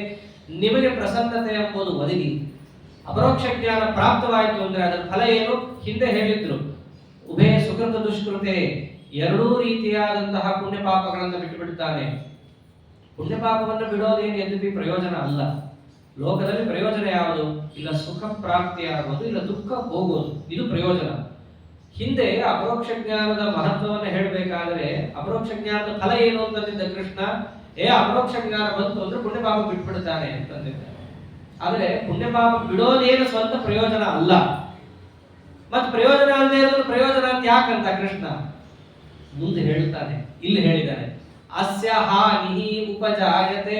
ಅಪರೋಕ್ಷ ಜ್ಞಾನ ಬಂತು ಅಂತಂದರೆ ಪ್ರಯೋಜನ ಯಾವುದು? ಪ್ರಧಾನವಾಗಿ ಸರ್ವ ದುಃಖ ನಿವೃತ್ತಿ. ಅದು ಆಗೋದಕ್ಕೆ ಮಾರ್ಗ ಹೇಳಿರಲಿಲ್ಲ, ಅದಕ್ಕೆ ಹಿಂದೆ ಹೇಳದ ಉಭಯ ಸುಕೃತ ದುಷ್ಕೃತೆ. ಆ ಪುಣ್ಯ ಪಾಪಗಳನ್ನ ಎರಡನ್ನೂ ಬಿಡ್ತಾನೆ ಎನ್ನುವುದು ಮಾರ್ಗ. ಫಲ ಸಮಸ್ತ ದುಃಖ ನಿವೃತ್ತಿ ಎನ್ನುವುದು ಫಲ. ಆದ್ದರಿಂದ ನೀವು ಮನಸ್ಸನ್ನು ಪ್ರಸನ್ನವಾಗಿಟ್ಟುಕೊಂಡು ಸಾಧನೆಯಲ್ಲಿ ತೊಡಗಿದಾಗ ಬೇಗ ಅಪರೋಕ್ಷ ಜ್ಞಾನ ಒದಗಿ ಸಮಸ್ತ ದುಃಖ ನಿವೃತ್ತಿ. ದುಃಖ ಅಂದ್ರೆ ಬೇರೆ ಏನಲ್ಲ, ಈಗ ಬರ್ತಿರೋದು ಸುಖ ದುಃಖ ಎರಡೂ ಒಂದೇ. ನಿಜವಾದ ದುಃಖ ಅಂದ್ರೆ ಯಾವುದು? ನಮ್ಮ ಲಿಂಗ ಶರೀರ, ಇದನ್ನು ದುಃಖ ಅಂತ ಕರೆದಿರೋದು. ಮುಖ್ಯ ಪ್ರಾಣದೇವರಿಗೂ ಎಲ್ಲಾದ್ರೂ ದುಃಖ ಇದೆ ಅಂತ ಎಲ್ಲಾದ್ರೂ ಶಬ್ದ ಕೇಳ್ಪಟ್ಟರೆ ಅದಕ್ಕೆ ಅರ್ಥ ಏನು? ಲಿಂಗ ಶರೀರ ಇದೆ ಅಂತ ಅಷ್ಟೇ ತಾತ್ಪರ್ಯದೇ ಹೊರತು ನಮಗೆ ಬರುವಂತೆ ದುಃಖಾದಿಗಳು ಮುಖ್ಯ ಪ್ರಾಣದೇವರಿಗೆ ಹೆಣ್ಣಿಗೆ ಆಗಲ್ಲ, ಬರೋದು ಇಲ್ಲ. ಟೀಕಾಕೃತ್ಪಾದನೆ ಒಂದ್ ಕಡೆ ಅಂತಾರೆ, ದುಃಖಗಳೆಲ್ಲ ನಮ್ಗೆ ಯಾಕೆ ಬರುತ್ತೆ? ಆ ಲಿಂಗ ಶರೀರದ ಪ್ರಭಾವ. ಏನಾರ ಹೇಳ್ರಿ, ಬಟ್ ಅಲ್ಲಿಂದಲೇ ಸಂಬಂಧ ತಗೊಂಡ್ ಬರಬೇಕು. ಯಾರಿಗೆ ಲಿಂಗ ಶರೀರ ದತ್ತಪಟಾಯಮಾನನೋ, ಅರ್ಥಾತ್ ಲಿಂಗ ಶರೀರದ ಪರಿಣಾಮ ಎಂಬುದು ಮುಖ್ಯ ಪ್ರಾಣದೇವರ ಮೇಲೆ ಆಗೋದಿಲ್ಲ ಅಂತಲೇ ಹೇಳ್ತಿದ್ದಾರೋ ಅವರಿಗೆ ದುಃಖಾದಿಗಳು ಆಗೋದಕ್ಕೆ ಹೇಗೆ ಸಾಧ್ಯ? ಅದರಿಂದ ಮುಖ್ಯ ಪ್ರಾಣದೇವರಿಗೆ ದುಃಖ ಇದೆ ಅಂತೆಲ್ಲಾದ್ರೂ ಕೇಳಪಟ್ರೆ ಅದಕ್ಕೆ ಅರ್ಥ ಏನು? ಲಿಂಗ ಶರೀರ ಇದೆಯಪ್ಪ ಅಷ್ಟೇ ಅರ್ಥ. ಆದ್ರೆ ನಮ್ಮಂತಹ ಜೀವರಾಶಿಗಳ ವಿಚಾರದಲ್ಲಿ ದುಃಖ ಅಂದ್ರೆ ಎಲ್ಲಾ ತರದ್ದು ಇದೆ. ಅದನ್ನೇನದು ಯಾವತ್ತು ಅಂತ ಹೇಳಬೇಕಾಗಿಲ್ಲ. ಆದ್ದರಿಂದ ಈ ಅಪರೋಕ್ಷ ಜ್ಞಾನವನ್ನು ಪಡೆದಾಗ ಅವನಿಗೆ ಎಲ್ಲಾ ದುಃಖವೂ ಹೋಗುತ್ತೆ ಅಂತ. ಲಿಂಗ ಶರೀರನೂ ಹೋಗ್ಬಿಡುತ್ತ? ಇಲ್ಲ, ಅದು ಹೋಗುತ್ತೆ, ಹೋಗೋದಂತೂ ನಿಶ್ಚಿತ. ಆದ್ರೆ ಪ್ರಾರಬ್ಧ ಕರ್ಮ ಹೋಗೋದ ಮೇಲೆ ಹೋಗುತ್ತೆ ಅಷ್ಟೇ. ಅಂದ್ರೆ ಒಟ್ಟು ಫಲ ಏನು? ಅಪರೋಕ್ಷ ಜ್ಞಾನದ್ದು ಲಿಂಗ ಶರೀರವನ್ನು ಒಂದು ಕಳಚಿಕೊಂಡು ಮುಂದೆ ಏನು ಶ್ವೇತದ್ವೀಪಾದಿಗಳನ್ನು ಕುರಿತಾಗಿ ಜೀವನನ್ನು ಕರ್ಕೊಂಡು ವಾಸುದೇವನಾಮಕ ಪರಮಾತ್ಮನ ಉದರದಲ್ಲಿ ಪ್ರವೇಶ ಅಂತ ಏನು ಹೇಳ್ತಾರೋ ಅಂತಹ ಮೋಕ್ಷ ಅನ್ನೋದು ಅವನಿಗೆ ಕಟ್ಟಿಟ್ಟ ಬುದ್ಧಿ. ಇಷ್ಟನ್ನು ಪರಮಾತ್ಮ ತಿಳಿಸ್ತಾ ಇವಾಗ. ಎಲ್ಲಿಂದ ಶುರು ಮಾಡಿ ಇಂದ್ರಿಯ ನಿಗ್ರಹದಿಂದ ಪ್ರಾರಂಭ ಮಾಡಿ ಮನಸ್ಸನ್ನ ಹೇಗೆ ಪ್ರಸನ್ನಗೊಳಿಸ್ಕೋಬೇಕು ಇಲ್ಲಿ ತನಕ ಪರಮಾತ್ಮ ತಿಳಿಸ್ತಾನೆ. ಇದನ್ನು ಕೇಳಿದಾಗ ಒಂದು ಪ್ರಶ್ನೆ ಬರುತ್ತೆ, ಅಲ್ಲ ಕೃಷ್ಣ ನೀ ಈಗೇನಂದೆ ಪರಮಾತ್ಮನ ಅಪರೋಕ್ಷ ಆಗಬೇಕು ಅಂತಂದ್ರೆ ಮನಸ್ಸನ್ನು ಪ್ರಸನ್ನಗೊಳಿಸ್ಕೋಬೇಕು ಅಂತಂದು. ಆದ್ರೆ ವೇದಗಳು ಬೇರೆನೇ ಹೇಳ್ತಾ ಇದೆ. ವೇದ ಏನು ಹೇಳ್ತಾ ಇದೆ? ಆತ್ಮಾವಾರೇ ದ್ರಷ್ಟವ್ಯ ಶ್ರೋತವ್ಯೋ ಮಂತವ್ಯೋ ನಿಧಿಧ್ಯಾಸಿತವ್ಯ. ಪರಮಾತ್ಮನ ಅಪರೋಕ್ಷ ಆಗಬೇಕಾ? ಹಾಗಿದ್ರೆ ಅವನ ವಿಷಯಗಳನ್ನ ಕೇಳಿದಂತೆ ಮನನ ಮಾಡ್ರಿ, ಹಾಗೆ ಧ್ಯಾನ ಮಾಡ್ರಿ, ಆವಾಗ ನಿಮಗೆ ಪರಮಾತ್ಮನ ಅಪರೋಕ್ಷ ಆಗತ್ತೆ. ಇದನ್ನು ಹೇಳಿತ್ತು. ನೀನ್ ನೋಡಿದ್ರೆ ಮನಸ್ಸನ್ನು ಪ್ರಸನ್ನ ಮಾಡ್ಕೋ ಅಂತ ಹೇಳಿ ಇವಾಗ ಮತ್ತೆ ಶ್ರೋತವ್ಯ ಮಂತವ್ಯ ನಿಧಿಧ್ಯಾಸಿತವ್ಯ ಶ್ರುತಿಗೆ ಏನರ್ಥ? ಮತ್ತೆ ವಿರೋಧ ಬಂತಲ್ಲ. ನೀನು ವೇದಗಳ ಅಭಿಪ್ರಾಯ ತೆಗೆದಿಡಕ್ಕೆ ಬಂದವ, ನೋಡಿದ್ರೆ ವೇದಕ್ಕೆ ವಿರುದ್ಧವಾಗಿ ಹೇಳ್ತಾ ಇದ್ದೀಯಲ್ಲ. ಮನಃಪ್ರಸನ್ನತೆ ಅನ್ನೋ ಶಬ್ದವೇ ಬಂದಿಲ್ವಲ್ಲ ಅಲ್ಲಿ. ಅದಕ್ಕೆ ಕೃಷ್ಣ ಅಂದ, ನಾನು ಹೇಳಿದ್ದು ವೇದದಲ್ಲಿ ಹೇಳಿದ್ದು ಎರಡು ಒಂದೇ ಅಂತ ಇದ್ದಾರೆ. ಮುಂದೆ ಅದನ್ನೇ ಹೇಳಿದ್ದು. ಈಗ ನೋಡು, ಮನಃಪ್ರಸನ್ನತೆ ಅನ್ನೋದು ಇರ್ಲಿಲ್ಲ ಅಂತಂದ್ರೆ ನಿನಗೆ ಮುಂದಿದ್ದು ಯಾವುದು ಬರಲ್ಲ. ಅದನ್ನೇ ಅಂದ, ನಾಸ್ತಿ ಬುದ್ಧಿರಯುಕ್ತಸ್ಯ ನ ಚಾಯುಕ್ತಸ್ಯ ಭಾವನಾ ನ ಚಾಭಾವಯತ ಶಾಂತಿ ಅಶಾಂತಸ್ಯ ಕುತಃ ಸುಖಂ. ನೀವೇನಂದ್ರಿ ಪ್ರಸನ್ನತೆ ಅನ್ನೋದು ಯಾಕೆ ಬೇಕು? ಶ್ರವಣ ಮರಣ ನಿಧಿಧ್ಯಾಸನ ಸಾಕಲ್ಲ ಅಪರೋಕ್ಷ ಜ್ಞಾನಕ್ಕೆ ತಂದಿದ್ರಲ್ಲ. ಸ್ವಲ್ಪ ವಿಚಾರ ಮಾಡೋಣ. ಒಂದು ವೇಳೆ ನಿಮಗೆ ಮನಃಪ್ರಸನ್ನತೆ ಇರಲಿಲ್ಲ ಅಂತಂದರೆ ಅವಾಗ ಮನಸ್ಸು ನಿಮ್ಮದು ಒಂದು ಕಡೆ ನಿಲ್ಲೋದಿಲ್ಲ, ಹೊಯ್ದಾಡ್ತಾ ಇರುತ್ತೆ. ಇದನ್ನ ಯೋಗ ಅಂತ ಕರೀತಾರೆ. ಯೋಗಶ್ಚಿತ್ತವೃತ್ತಿ ನಿರೋಧ. ಯೋಗಶಾಸ್ತ್ರದಲ್ಲಿ ಪಾತಂಜಲ ಯೋಗ ಸೂತ್ರದಲ್ಲೇ ಬರುವಂತಹ ವಿಷಯ. ಯೋಗ ಅಂದ್ರೆ ಏನು? ಚಿತ್ತವೃತ್ತಿ ನಿರೋಧ. ಮನಸ್ಸು ನಾನಾ ರೀತಿಯಾಗಿ ಏನು ವಿಕಾರಗೊಳ್ತಾ ಇರುತ್ತೆ, ಅದು ಆಗದೆ ಇರುವಂತೆ ಸ್ಟಡಿಯಾಗಿ ನಿಲ್ಲಿಸ್ಕೊಳ್ಳೋದು ಯೋಗ. ಮನಸ್ಸು ಪ್ರಸನ್ನ ಆಗ್ಲಿಲ್ಲ ಅಂತಂದ್ರೆ ಅಂಥ ಯೋಗ ಹೆಂಗೆ ನಿಮ್ಗೆ ಸಿಗುತ್ತೆ? ಹೊಯ್ದಾಡ್ತಾ ಇರುತ್ತೆ. ಆದ್ದರಿಂದ ಮನಸ್ಸು ಪ್ರಸನ್ನವಾದರೆ ಮಾತ್ರ ನಿಮಗೆ ಯೋಗ ಸಿದ್ಧಿ. ಮನಸ್ಸು ಪ್ರಸನ್ನ ಯಾಕೆ ಆಗ್ಬೇಕಂತ ಪ್ರಶ್ನೆ ಮಾಡಿದ್ರಿ. ಒಂದು ವೇಳೆ ಪ್ರಸನ್ನತೆ ಇಲ್ಲದಿದ್ದರೆ ನಿಮಗೆ ಯೋಗ ಪ್ರಾಪ್ತಿ ಆಗೋದಿಲ್ಲ. ಒಂದು ವೇಳೆ ಯೋಗ ಪ್ರಾಪ್ತಿ ಆಗಿರಲಿಲ್ಲ ಅಂತಂದ್ರೆ ಅದನ್ನ ಕೃಷ್ಣ ಅಂದ, ನಚಾಯುಕ್ತಸ್ಯ ಬುದ್ಧಿ ನಾಸ್ತಿ ಬುದ್ಧಿರಯುಕ್ತಸ್ಯ. ಒಂದು ವೇಳೆ ನಿಮಗೆ ಆ ಯೋಗ ಇಲ್ಲ ಅಂತಂದರೆ, ಮನಸ್ಸು ಹೊಯ್ದಾಡ್ತಾ ಇತ್ತು ಅಂತಂದರೆ ನಿಮಗೆ ಬುದ್ಧಿ ಬರಲ್ಲ. ಬುದ್ಧಿ ಅಂದ್ರೆ ಏನು? ಇಲ್ಲಿ ಪರೋಕ್ಷ ಜ್ಞಾನ. ಯಾರಾದ್ರೂ ಬಂದು ನಿಮಗೆ ಉಪದೇಶ ಮಾಡಿದ್ರೆ ಮನಸ್ಸು ಹೊಯ್ದಾಡ್ತಾ ಇದ್ದಾಗ ಅವ್ರು ಏನು ಹೇಳ್ತಾರೋ ಬಿಡ್ತಾರೋ ಅವನಿಗೆ ಹೊಯ್ದಾಟದಲ್ಲೇ ಲಕ್ಷ್ಯ ಇರುತ್ತೆ ಹೊರತು ಹೇಳೋ ವಿಷಯವನ್ನ ಕೇಳೋದ್ರಲ್ಲಿ, ಕೇಳಿದ್ದನ್ನು ಅರ್ಥ ಮಾಡ್ಕೊಳ್ಳೋದ್ರಲ್ಲಿ ಲಕ್ಷ್ಯ ಇರೋದೇ ಇಲ್ಲ. ನಾಸ್ತಿ ಬುದ್ಧಿರ ಯುಕ್ತಸ್ಯ. ಪ್ರಸಾದ ಇಲ್ಲ ಅಂದ್ರೆ ಯೋಗ ಇಲ್ಲ. ಯೋಗ ಇಲ್ಲ ಅಂತಂದ್ರೆ ಅವನಿಗೆ ಬುದ್ಧಿ ಇಲ್ಲ. ಅಷ್ಟೇ ಅಲ್ಲ, ನಚಾಯುಕ್ತಸ್ಯ ಭಾವನಾ.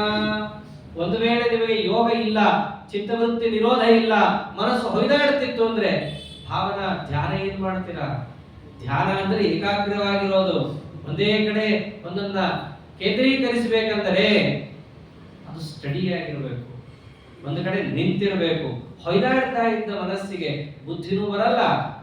ಅದರ ಜೊತೆಗೆ ಒಂದು ಕಡೆ ಧ್ಯಾನ ಮಾಡ್ಲಿಕ್ಕೆ ಮನಸ್ಸನ್ನ ಕೇಂದ್ರೀಕರಿಸಕ್ಕೂ ಆಗಲ್ಲ.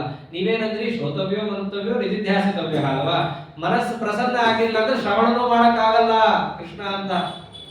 ಕೇಳಬಹುದು ಕಿವಿ ತುಂಬಾ, ಆದ್ರೂ ಒಳಗಿಟ್ಕೊಳಕ್ಕಾಗಲ್ಲ, ಬುದ್ಧಿ ಬರಲ್ಲ. ಶಬ್ದ ಚೆನ್ನಾಗಿದೆ. ನಾಸ್ತಿ ಬುದ್ಧಿರ ಯುಕ್ತಸ್ಯ. ನಿಮಗೆ ಯೋಗ ಇಲ್ಲ ಅಂದ್ರೆ ಬುದ್ಧಿ ಬರಲ್ಲ. ಲೋಕದಲ್ಲೂ ಅದೇ ತಾನೇ ಇರೋದು. ನಾವು ಏನೋ ವಿಚಾರ ಮಾಡ್ತಿರ್ತೀವಿ, ಅವ್ರು ಏನೋ ಹೇಳ್ತಾ ಹೋಗ್ತಿರ್ತಾರೆ, ಕಡೆಗೆ ಏನ್ ಹೇಳ್ದೆ ಅರ್ಥ ಆಗಿಲ್ಲ, ಇನ್ನೊಬ್ಬ ಹೇಳು ಅಂತ. ಅಲ್ಲೋ ನಿನ್ ಕಿವಿಯಾರ ಕೇಳಿದೆಯಲ್ಲ, ಹೌದು ಎಲ್ಲ ಕೇಳಿದೆ, ಆಗ ನಂಗೆ ಅರ್ಥ ಆಗಿಲ್ಲ. ಯಾಕೆ? ನಾಸ್ತಿ ಬುದ್ಧಿ ಅಯುಕ್ತಸ್ಯ.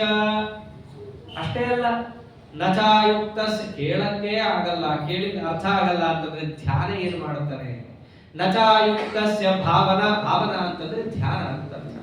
ಧ್ಯಾನ ಮಾಡ್ಲಿಕ್ಕೂ ಅವ್ರ ಕೈಲಿ ಆಗಲ್ಲ, ಕಾನ್ಸಂಟ್ರೇಷನ್ ಇಲ್ಲ ಅಂತಂದ್ರೆ ಆಗೋಯ್ತಲ್ಲ. ಶ್ರವಣ ಹೋಯ್ತು, ಮನನ ಕೃಷ್ಣಾರ್ಪಣ, ಧ್ಯಾನನೂ ಹೊರಟೋಯ್ತು. ಅಂದ್ರೆ ನೋಡಿ, ಮನ ಪ್ರಸನ್ನತೆ ಇಲ್ಲ ಅಂತಂದ್ರೆ ಎಲ್ಲ ಹೊರಟೋಗುತ್ತೆ. ನಚಾಭಾವಯತ ಶಾಂತಿ ಒಂದು ವೇಳೆ ಅವನಿಗೆ ಧ್ಯಾನ ಮಾಡ್ಲಿಕ್ಕೆ ಆಗ್ಲಿಲ್ಲ ಅಂತಂದರೆ ಶಾಂತಿ. ಶಾಂತಿ ಅಂತಂದ್ರೆ ಆ ಪರಮಾತ್ಮನ ಅಪರೋಕ್ಷ ಜ್ಞಾನಕ್ಕೆ ಶಾಂತಿ ಅಂತ ಕರೀತಾರೆ. ಉಪನಿಷತ್ತಲ್ಲೂ ಕೂಡ ಅದನ್ನೇ ಹೇಳಿರೋದು, ಓಂ ಶಾಂತಿ ಶಾಂತಿ ಶಾಂತಿ. ಶಾಂತಿ ಅಂತ ಹೇಳಿದರ ತಾತ್ಪರ್ಯ ಏನು? ಇಷ್ಟೆಲ್ಲ ಉಪನಿಷತ್ತನ್ನ ಹೇಳಿದ್ದೀವಲ್ಲ, ಇದರ ಗುರಿ ಏನು? ನಿಮ್ಮೊಳಗಿರುವ ಓಂಕಾರವಾಚನಾದ ಬಿಂಬರೂಪಿಯಾದ ಪರಮಾತ್ಮನ ಶಾಂತಿ, ಅಪರೋಕ್ಷ ಜ್ಞಾನಕ್ಕೆ ಅಪರೋಕ್ಷ ಜ್ಞಾನಕ್ಕೆ ಅಪರೋಕ್ಷ ಜ್ಞಾನಕ್ಕೆ ಇದು ಕಾಟಾಚಾರ ಹೇಳಿಲ್ಲ ಅಂತ ಉಪನಿಷತ್ 3 ಸರ್ತಿ ಹೇಳಿದ್ದು. ನಚಾಭಾವಯತ ಶಾಂತಿ. ನಿಮಗೆ ಧ್ಯಾನಕ್ಕೆ ಅವಕಾಶ ಆಗಲಿಲ್ಲ ಅಂತಂದ್ರೆ ಪರಮಾತ್ಮನ ಅಪರೋಕ್ಷ ಆಗಲ್ಲ, ಅದು ನೀವು ಒಪ್ಪಿದ್ದೀರಿ. ಶ್ರವಣ ಮರಣ ನಿಧ್ಯಾಸನದಿಂದ ಅಪರೋಕ್ಷ ಸಂತೋಷ ಮಾಡೋದು ಹೇಗೆ? ಮನಸ್ಸೇ ಪ್ರಸನ್ನ ಇರಲಿಲ್ಲ ಅಂತಂದ್ರೆ, ಆದ್ದರಿಂದ ಮನಃಪ್ರಸನ್ನತೆ ಅತ್ಯವಶ್ಯಕ ಅನ್ನೋದನ್ನು ಪರಮಾತ್ಮ ಹೇಳ್ತಿದ್ದ. ಎಲ್ಲದಕ್ಕಿಂತ ಮುಂದೆ ಅಶಾಂತಸ್ಯ ಕುತಃ ಸುಖಂ. ಯಾರು ಶಾಂತನಾಗಿರುವವನಿಗೆ ಸುಖ ಎಲ್ಲಿಂದ? ಇದು ಎಲ್ಲ ಅರ್ಥನೂ ಬರುತ್ತೆ, ಲೌಕಿಕವಾಗಿಯೂ ಸರಿ ಅಲೌಕಿಕವಾಗಿಯೂ ಸರಿ. ಲೌಕಿಕವಾಗಿ ನೋಡಿದ್ರು ಈ ಶ್ಲೋಕಕ್ಕೆ ಬಹಳ ಅರ್ಥ ಇದೆ. ನಾಸ್ತಿ ಬುದ್ಧಿರಯುಕ್ತಸ್ಯ, ಮನಸ್ಸನ್ನು ಸರಿಯಾಗಿ ಎಲ್ಲ ಕಡೆ ಇಟ್ಕೊಂಡಿರ್ಲಿಲ್ಲ ಅಂತಂದ್ರೆ ಅವನಿಗೆ ಬುದ್ಧಿನೇ ಹತ್ತಲ್ಲ. ನಚಾಯುಕ್ತಸ್ಯ ಭಾವನಾ, ಅವನೇನಾದ್ರೂ ಕೂಡ ಮನಸ್ಸನ್ನು ಸರಿಯಾಗಿ ಇಟ್ಕೊಂಡಿಲ್ಲ ಅಂದ್ರೆ ಅವನು ಹೇಳಿದ ಭಾವ ಇವನು ಸರಿಯಾಗಿ ಅರ್ಥ ಮಾಡ್ಕೊಳ್ಳೋಕೆ ಆಗಲ್ಲ. ಮೊದಲು ಹೇಳಿದ್ದೇ ಅರ್ಥ ಆಗಲ್ಲ, ಅರ್ಥ ಆಗಿದ್ದರ ತಾತ್ಪರ್ಯನೂ ಗೊತ್ತಾಗಲ್ಲ. ನಚ ಅಭಾವಯತ ಶಾಂತಿ. ಯಾರಿಗೆ ಆ ಭಾವನೆ ಸರಿಯಾಗಿ ಬರಲ್ಲ, ಹೇಳಿದ್ದನ್ನ ಕೇಳಿ ಅವನಿಗೆ ಶಾಂತಿ ಆಗಲ್ಲ. ಅಶಾಂತಸ್ಯ ಕುತಃ ಸುಖಂ. ಯಾರ ಮನಸ್ಸು ಶಾಂತವಾಗಿಲ್ವೋ, ಯಾರು ಶಾಂತವಾಗೇ ಇರಲ್ವೋ ಅವರಿಗೆ ಸುಖ ಎಲ್ಲಿಂದ ಬರುತ್ತೆ? ಲೋಕದಲ್ಲೂ ಅದೇ ತಾನೆ. ನೆಮ್ಮದಿ ಇದ್ದರೆ ಮುಂದಿದ್ದೆಲ್ಲ ದಾರಿ ಅವನಿಗೆ ಕಾಣುತ್ತೆ. ನೆಮ್ಮದಿ ಇರಲಿಲ್ಲ ಅಂತಂದ್ರೆ ಎದುರುಗಡೆ ದಾರಿ ಇದ್ದರೂ ಬರೀ ಕತ್ತಲೇನೆ ಅವನಿಗೆ. ಲೌಕಿಕವಾಗಿಯೂ ಕೆಲವರು ಈಗ ಅರ್ಥ ಹೇಳ್ತಾರೆ, ಆದ್ರೆ ವಾಸ್ತವದಲ್ಲಿ ಮತಾಲಯ ಪ್ರಭುಗಳು ತೋರಿಸಿಕೊಟ್ಟು ಅದು ಲೌಕಿಕವಾಗಿ ಮೇಲ್ನೋಟಕ್ಕೆ ಅದು ಚೆನ್ನಾಗಿ ಕಾಣಬಹುದು, ಆದ್ರೆ ಈ ರೀತಿಯಾಗಿ ಅರ್ಥವನ್ನು ಮಾಡೋದು ಹಿಂದೆ ಮುಂದಿರೋ ಭಗವದ್ಗೀತೆಗೆ ಸಂಬಂಧ ಪಡಲ್ಲ.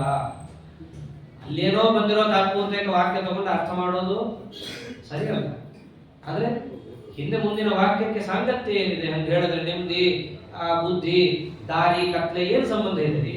ಹಿಂದೆ ಅಪರೋಕ್ಷ ಜ್ಞಾನದ ಬಗ್ಗೆ ಮಾತಾಡಿದ್ದಾನೆ, ಮುಂದೆ ಅದೇ ಅಪರೋಕ್ಷ ಜ್ಞಾನಿಯ ಪರಮಸ್ಥಿತಿಯ ಬಗ್ಗೆ ಮಾತಾಡ್ತಾ ಇದ್ದಾನೆ. ನೆಮ್ಮದಿ ಯಾಕೆ ಬಂತಿಲ್ಲಿ? ಅದ್ರ ಬಗ್ಗೆ ಇಲ್ಲಿ ಕೃಷ್ಣ ಹೇಳ್ತಿಲ್ಲ. ಇಲ್ಲಿ ಕೃಷ್ಣ ಹೇಳ್ತಾ ಇರೋದು ನಚ ಅಭಾವಯತ ಶಾಂತಿ. ಯಾರು ಧ್ಯಾನವನ್ನ ಮಾಡೋಕ್ಕಾಗಲ್ವೋ ಅವನಿಗೆ ಶಾಂತಿ, ಅಪರೋಕ್ಷ ಜ್ಞಾನ ಇಲ್ಲ. ಅಶಾಂತಸ್ಯ ಕುತಃ ಸುಖಂ. ಅವನಿಗೇನಾದ್ರೂ ಅಪರೋಕ್ಷ ಇಲ್ಲ ಅಂತ ಸುಖ ಎಲ್ಲಿಂದ ಬರುತ್ತೆ? ಸುಖ ಅಂತಂದ್ರೆ ಇಲ್ಲಿ ಹೊರಗಿಂದಲ್ಲ, ಮತ್ತೇನು?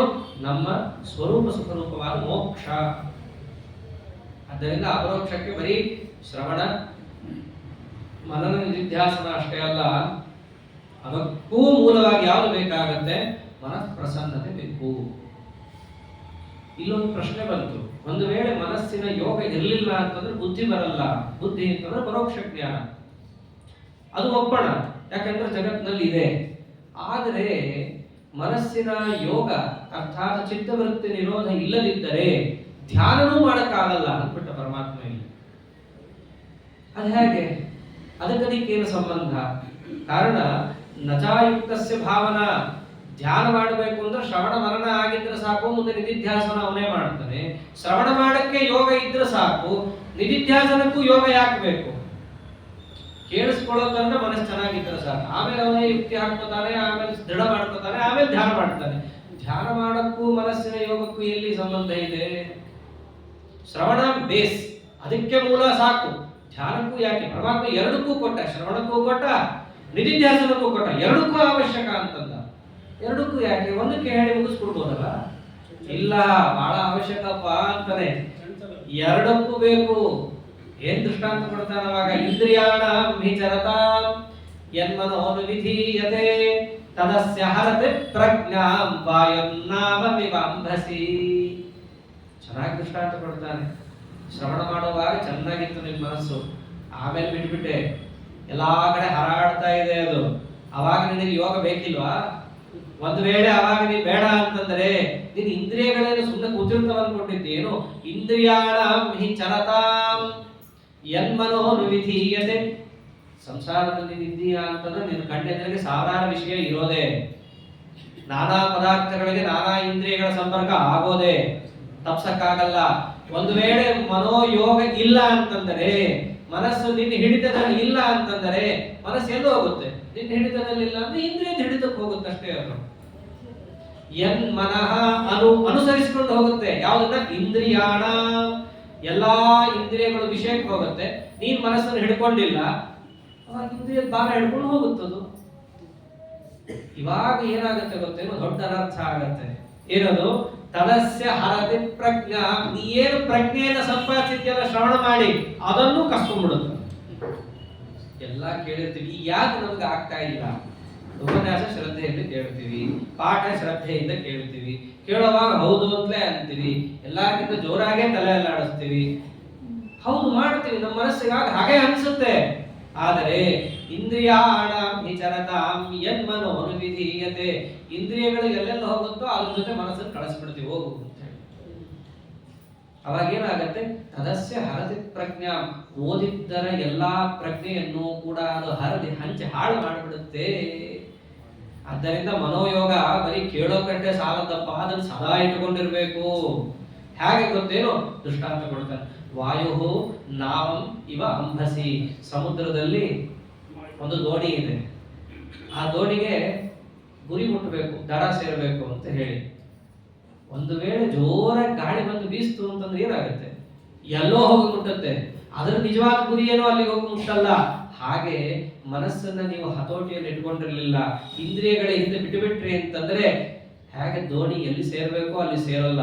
ಇನ್ನ ಒಂದು ಸ್ವಾರಸ್ಯ ಏನು ಗೊತ್ತೇನು? ಇಲ್ಲಿ ಆ ದೋಣಿಯ ದೃಷ್ಟಾಂತ ಕೊಟ್ಟಿದ್ದು, ಕೇಳಿದ್ದು ಬೇರೆ ಕಡೆ ಅರ್ಥ ಆಗೋದು ಒಂದು ಹಾದಿ ಆದ್ರೆ ಕೇಳಿದ್ದೇ ನಷ್ಟವಾಗಿ ಹೋಗುತ್ತೆ. ಅದೊಂದು ವಿಶೇಷ. ಮರ್ತು ಹೋಗ್ಬಿಡುತ್ತೆ ನಿಮಗೆ.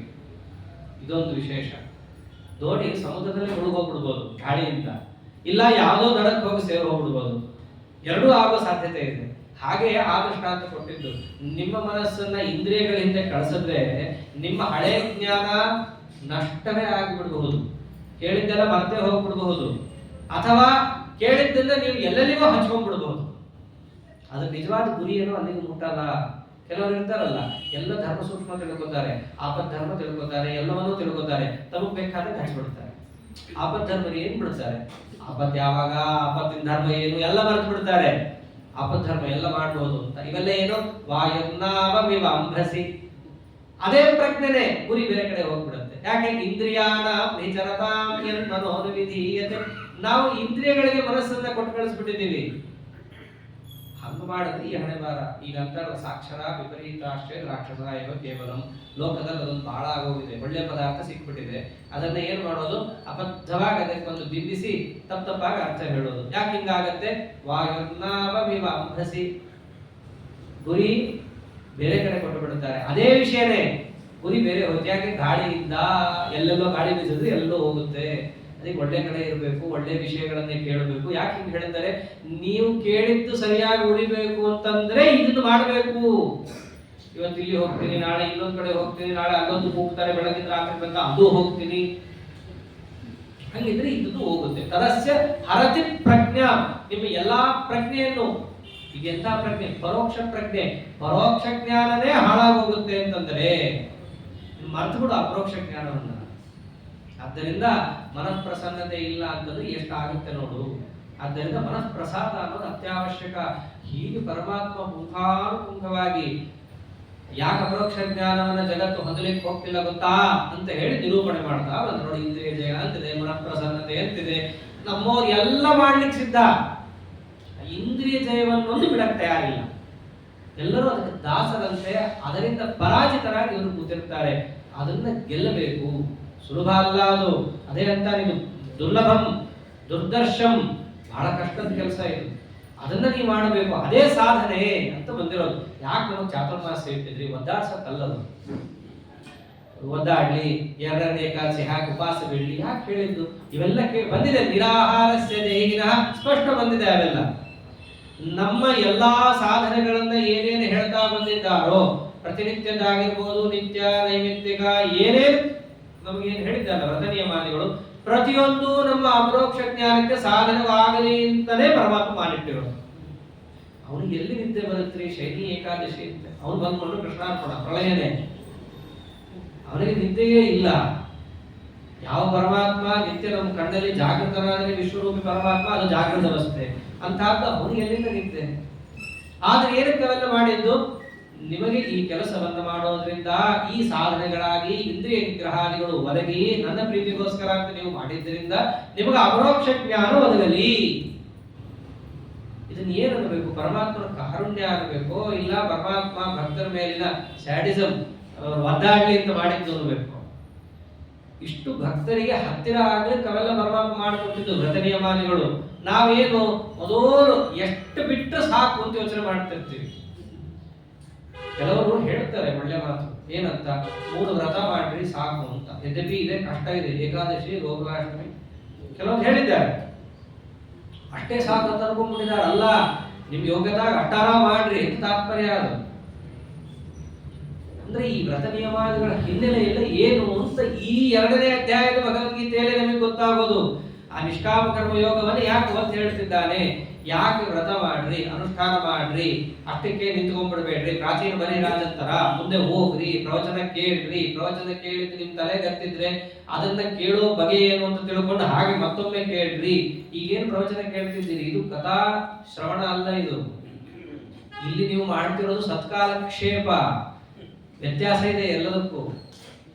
ಇಲ್ಲಿ ನಾವು ಕೇಳ್ತಾ ಇರೋದು ಗೀತಾ ಶ್ರವಣ. ಹೌದು, ಒಂದು ರೀತಿ ಶ್ರವಣ. ಎಂಥ ಶ್ರವಣ? ಸತ್ಕಾಲಕ್ಷೇಪ ರೂಪವಾದ ಶ್ರವಣ ಇದು. ಏನು ಹರಿಕಥಾಮೃತ ಸಾರದಲ್ಲಿ ಹೇಳ್ತಾರಲ್ಲ, ಶ್ರವಣ ಮನಕಾನಂದ ಬೀಗುವುದು, ಭವಜನಿತ ದುಃಖಗಳ ಕಳೆಯುವುದು, ವಿವಿಧ ಭೋಗಗಳೇ ಹತರಂಗಳ ನಿಂತು, ಆ ಶ್ರವಣ ಅಲ್ಲ ಇದು. ಆ ಶ್ರವಣ ಹಿಂಗ್ ಮಾಡೋದು ಅಲ್ಲ, ನಾನು ಹೇಳೋದು ಅಲ್ಲ, ನೀವು ಹಿಂಗ್ ಕೇಳೋದು ಅಲ್ಲ. ಅದನ್ನ ಮಾಡ್ಬೇಕಂದ್ರೆ ಬೇರೆ ಕ್ರಮ ಇದೆ. ಅದು ಗುರು ಶಿಷ್ಯ ಭಾವದಲ್ಲಿ ಮಾಡಬೇಕಾದ ಶ್ರವಣ. ಇದು ಸತ್ಕಾಲಕ್ಷೇಪ ರೂಪವಾದ ಶ್ರವಣ. ಇದನ್ನ ಯಾಕೆ ಮಾಡ್ತೀವಿ ಅಂದ್ರೆ, ಆ ಶ್ರವಣ ಮಾಡುವ ಇಚ್ಛೆ ನಮ್ಮಲ್ಲಿ ಹುಟ್ಲಿಕ್ಕೋಸ್ಕರ ಮಾಡ್ತೀವಿ ಅಷ್ಟೇ.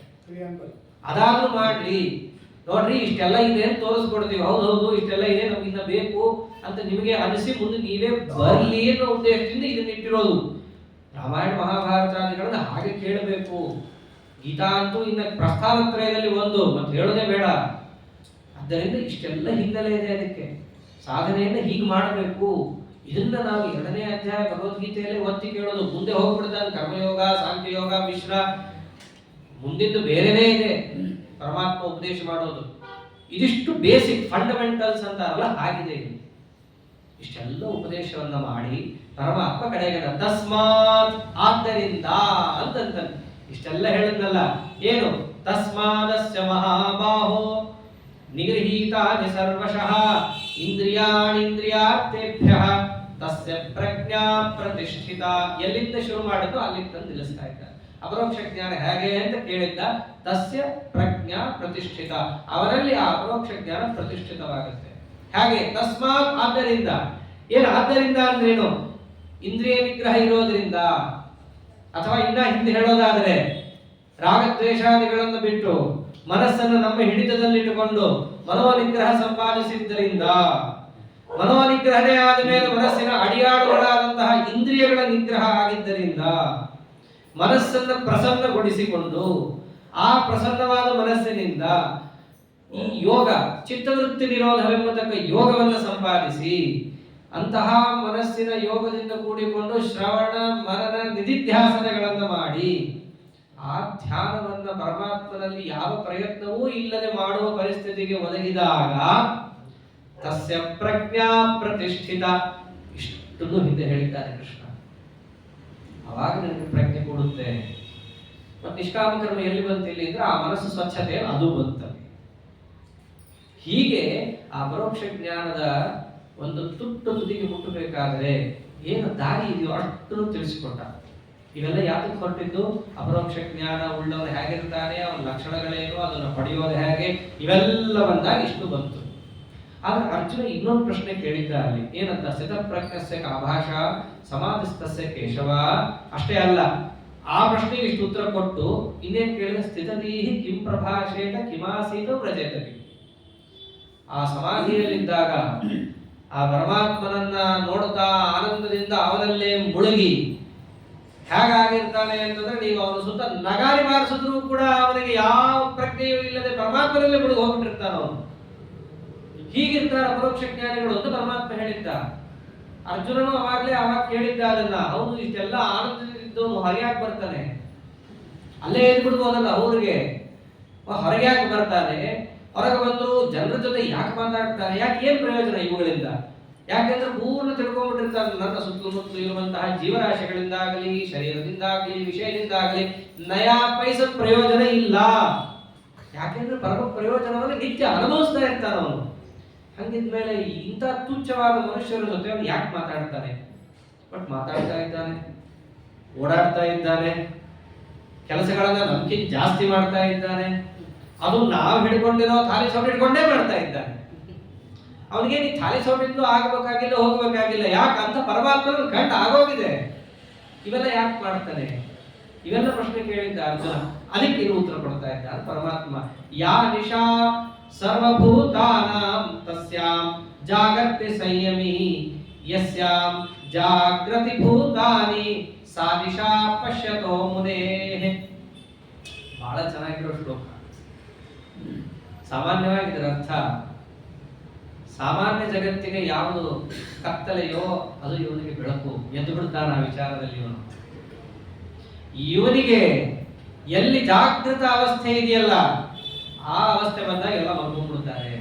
ಈ ಸಾಫ್ಟ್ವೇರ್ ಇಂಜಿನಿಯರ್ ಹಣೆಬಾರ ಇಲ್ಲ, ಅವ್ರು ಎದ್ದಾಗ ಎಲ್ಲರೂ ಮಲ್ಕೊಂಡ್ಬಿಡೋದು. ಅಮೆರಿಕಾದ ಕೆಲಸ ಇದೆಲ್ಲ ಹೊರಗಿನವ್ರಿಗೆ ಹಿಂಗೆಲ್ಲ ವ್ಯಾಖ್ಯಾನ ಮಾಡ್ಬಿಡ್ತಾರೆ ಕೆಲವರು. ಮೇಲ್ನೋಟಕ್ಕೆ ಹಂಗೆ ಅಲ್ಲ, ಎಲ್ಲ ಅಮೆರಿಕ ಹಗಲು, ಇಲ್ಲಿ ರಾತ್ರಿ. ಸಾನಿಶಾ ಪಶ್ಯತೋ ಮುನೇಃ.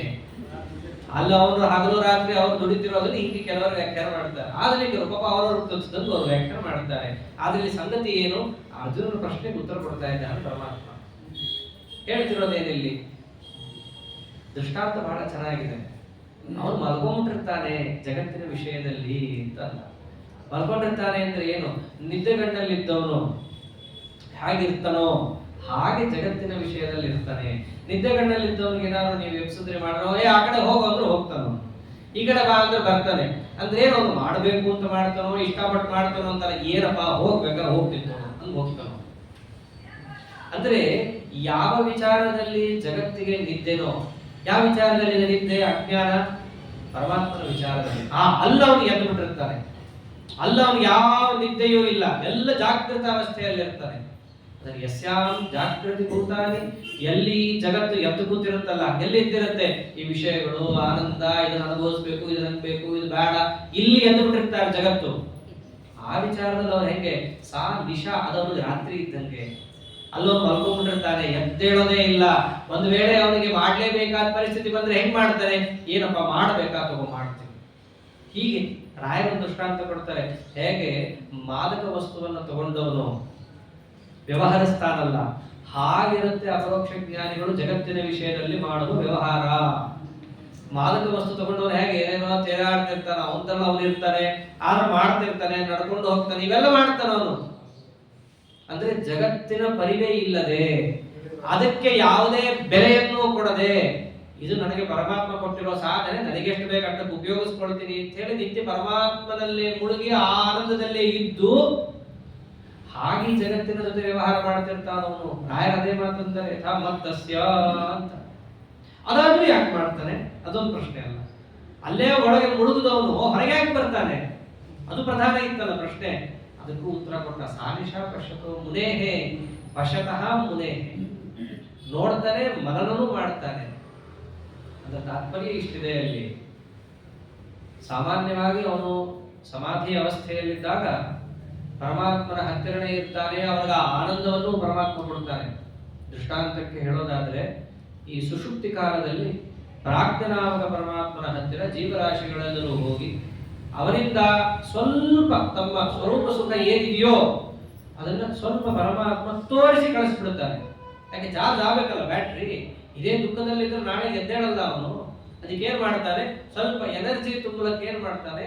ಸ್ವಲ್ಪ ಅವನಲ್ಲಿ ಆ ಸುಖವನ್ನು ತೋರಿಸಿ, ಅಷ್ಟು ತೋರಿಸಿದ್ದಕ್ಕೆ ಬೆಳಗ್ಗೆ ಎದ್ದು ಕೂಡ ನಾನೇ ನನ್ನ ಸಮಾನ ಏನಂತ ಇವನು ಹಾರಾಡ್ತಿರ್ತಾನೆ. ಇದು ನಿದ್ದೆ ಮಾಡುವಾಗ ಅಜ್ಞಾನಾವಸ್ಥೆಯಲ್ಲಿ ಪರಮಾತ್ಮ ಅವನಿಗೆ ಕೊಟ್ಟ ಸುಖ. ಆದ್ರೆ ಅಪರೋಕ್ಷ ಜ್ಞಾನಿಗೆ ಹಾಗಲ್ಲ, ಅವನು ಜಾಗೃತವಾಗೇ ಇರ್ತಾನೆ. ಅದಕ್ಕೆ ಏನಿದೆ? ಯಸ್ಯಾಂ ತಸ್ಯಾಂ ಜಾಗೃತಿ ಸಂಯಮಿ. ಆ ಆನಂದ ಬಂದಾಗ ಅವನು ಜಾಗೃತವಾಗಿರ್ತಾನೆ. ಆ ಆನಂದವನ್ನು ತಾನು ಅನುಭವಿಸ್ತಾ ಇರ್ತಾನೆ ಜಾಗೃತಾವಸ್ಥೆಯಲ್ಲಿದ್ದು. ಆದರೆ ಅವನ ಕರ್ಮಕ್ಕನುಸಾರವಾಗಿ ಏನ್ ಮಾಡ್ತಾನೆ ಗೊತ್ತೇ ದೇವರು, ಅವನ ಪ್ರಾರಬ್ಧ ಕರ್ಮಕ್ಕನುಸಾರವಾಗಿ ಆ ರೂಪವನ್ನು ತಿರೋಧಾನ ಮಾಡಿಬಿಡ್ತಾನೆ. ಸಾಕು ಇಷ್ಟೇ, ಇನ್ನು ಓವರ್ ಆಗತ್ತೆ ತೋರಿಸಿದ್ರೆ ನಿಂದು ಅಂತ ಹೇಳಿ ಆ ರೂಪವನ್ನು ತಿರೋಧಾನ ಮಾಡಿದ ಕೂಡಲೇ ಏನಾಗುತ್ತೆ, ಪುನಃ ಅವನು ಬಹಿರ್ಮುಖನಾಗ್ತಾನೆ. ಬಹಿರ್ಮುಖನಾದ ಕೂಡಲೇ ಆ ಹಿಂದಿದ್ದೆಲ್ಲ ಸಂಸ್ಕಾರ ಇರುತ್ತಲ್ಲ ಮನಸ್ಸಿಗೆ, ಸಂಸಾರದ ವಾಸನಾ ಸಂಸ್ಕಾರಗಳು, ಅವೆಲ್ಲ ಸಂಸಾರದ ಸಂಸ್ಕಾರದಿಂದಾಗಿ ಪುನಃ ಅಭಿಮಾನ ಲೇಷ ಅವನಲ್ಲಿ ಪುನಃ ಉಳಿದಿರುತ್ತೆ ಶರೀರಾದಿಗಳಲ್ಲಿ. ಆ ಅಭಿಮಾನ ಲೇಷ ಇದ್ದಿದ್ದರಿಂದ ಲೋಕದ ಪ್ರವೃತ್ತಿ ಮಾಡುತ್ತಾನೆ. ಈಗ ಅಭಿಮಾನ ಇಲ್ಲ ಅಂದ್ರೆ ಪ್ರವೃತ್ತಿನೇ ಹುಟ್ಟಲ್ಲ, ಇದೊಂದು ಸಾಮಾನ್ಯ ನಿಯಮ. ಇಲ್ಲ ಮತ್ತೆ ಹೇಗೆ ಮಾಡ್ತಾರೆ, ಶರೀರ ಅಂತ ಮೈ ಕೈ ತೊಳ್ಕೋಬೇಕು, ನೀರು ಕುಡಿಬೇಕು, ಇವೆಲ್ಲ ಯಾವಾಗ ಮಾಡ್ತಾರೆ, ಅಭಿಮಾನ ಇದ್ರೆ ಮಾಡ್ತಾರೆ. ಈ ಅಭಿಮಾನ ಎಲ್ಲಿ ತನಕ ಅಂದ್ರೆ ಗರುಡಶೇಷ ರುದ್ರದೇವರ ತನಕನೂ ಇದೆ ಅಭಿಮಾನ. ಇದೆ ಮುಖ್ಯ ಪ್ರಾಣ ದೇವರಿಗೊಬ್ಬರಿಗಿಲ್ಲ, ಅಂದ್ರೆ ಬ್ರಹ್ಮವಾಯುಗಳಿಗೆ ಭಾರತೀಯ ಸರಸ್ವತಿಯವರು ಇರಲಿ. ಆ ಮಹತ್ತತ್ವಾಭಿಮಾನಿಗಳು ಪರಶುಕ್ಲತ್ರೇಯರಿಗೆ ಬಿಟ್ಟು ಮಿಕ್ಕ ಎಲ್ಲರಿಗೂ ಕೂಡ ಸ್ವಲ್ಪ ಅಭಿಮಾನ ಅನ್ನೋದು ಇದ್ದದ್ದೇ. ಅಪರೋಕ್ಷ ಜ್ಞಾನಿಗಳಿಗೆ ಇದನ್ನು ಹೇಳ್ತಾ ಇರೋದು.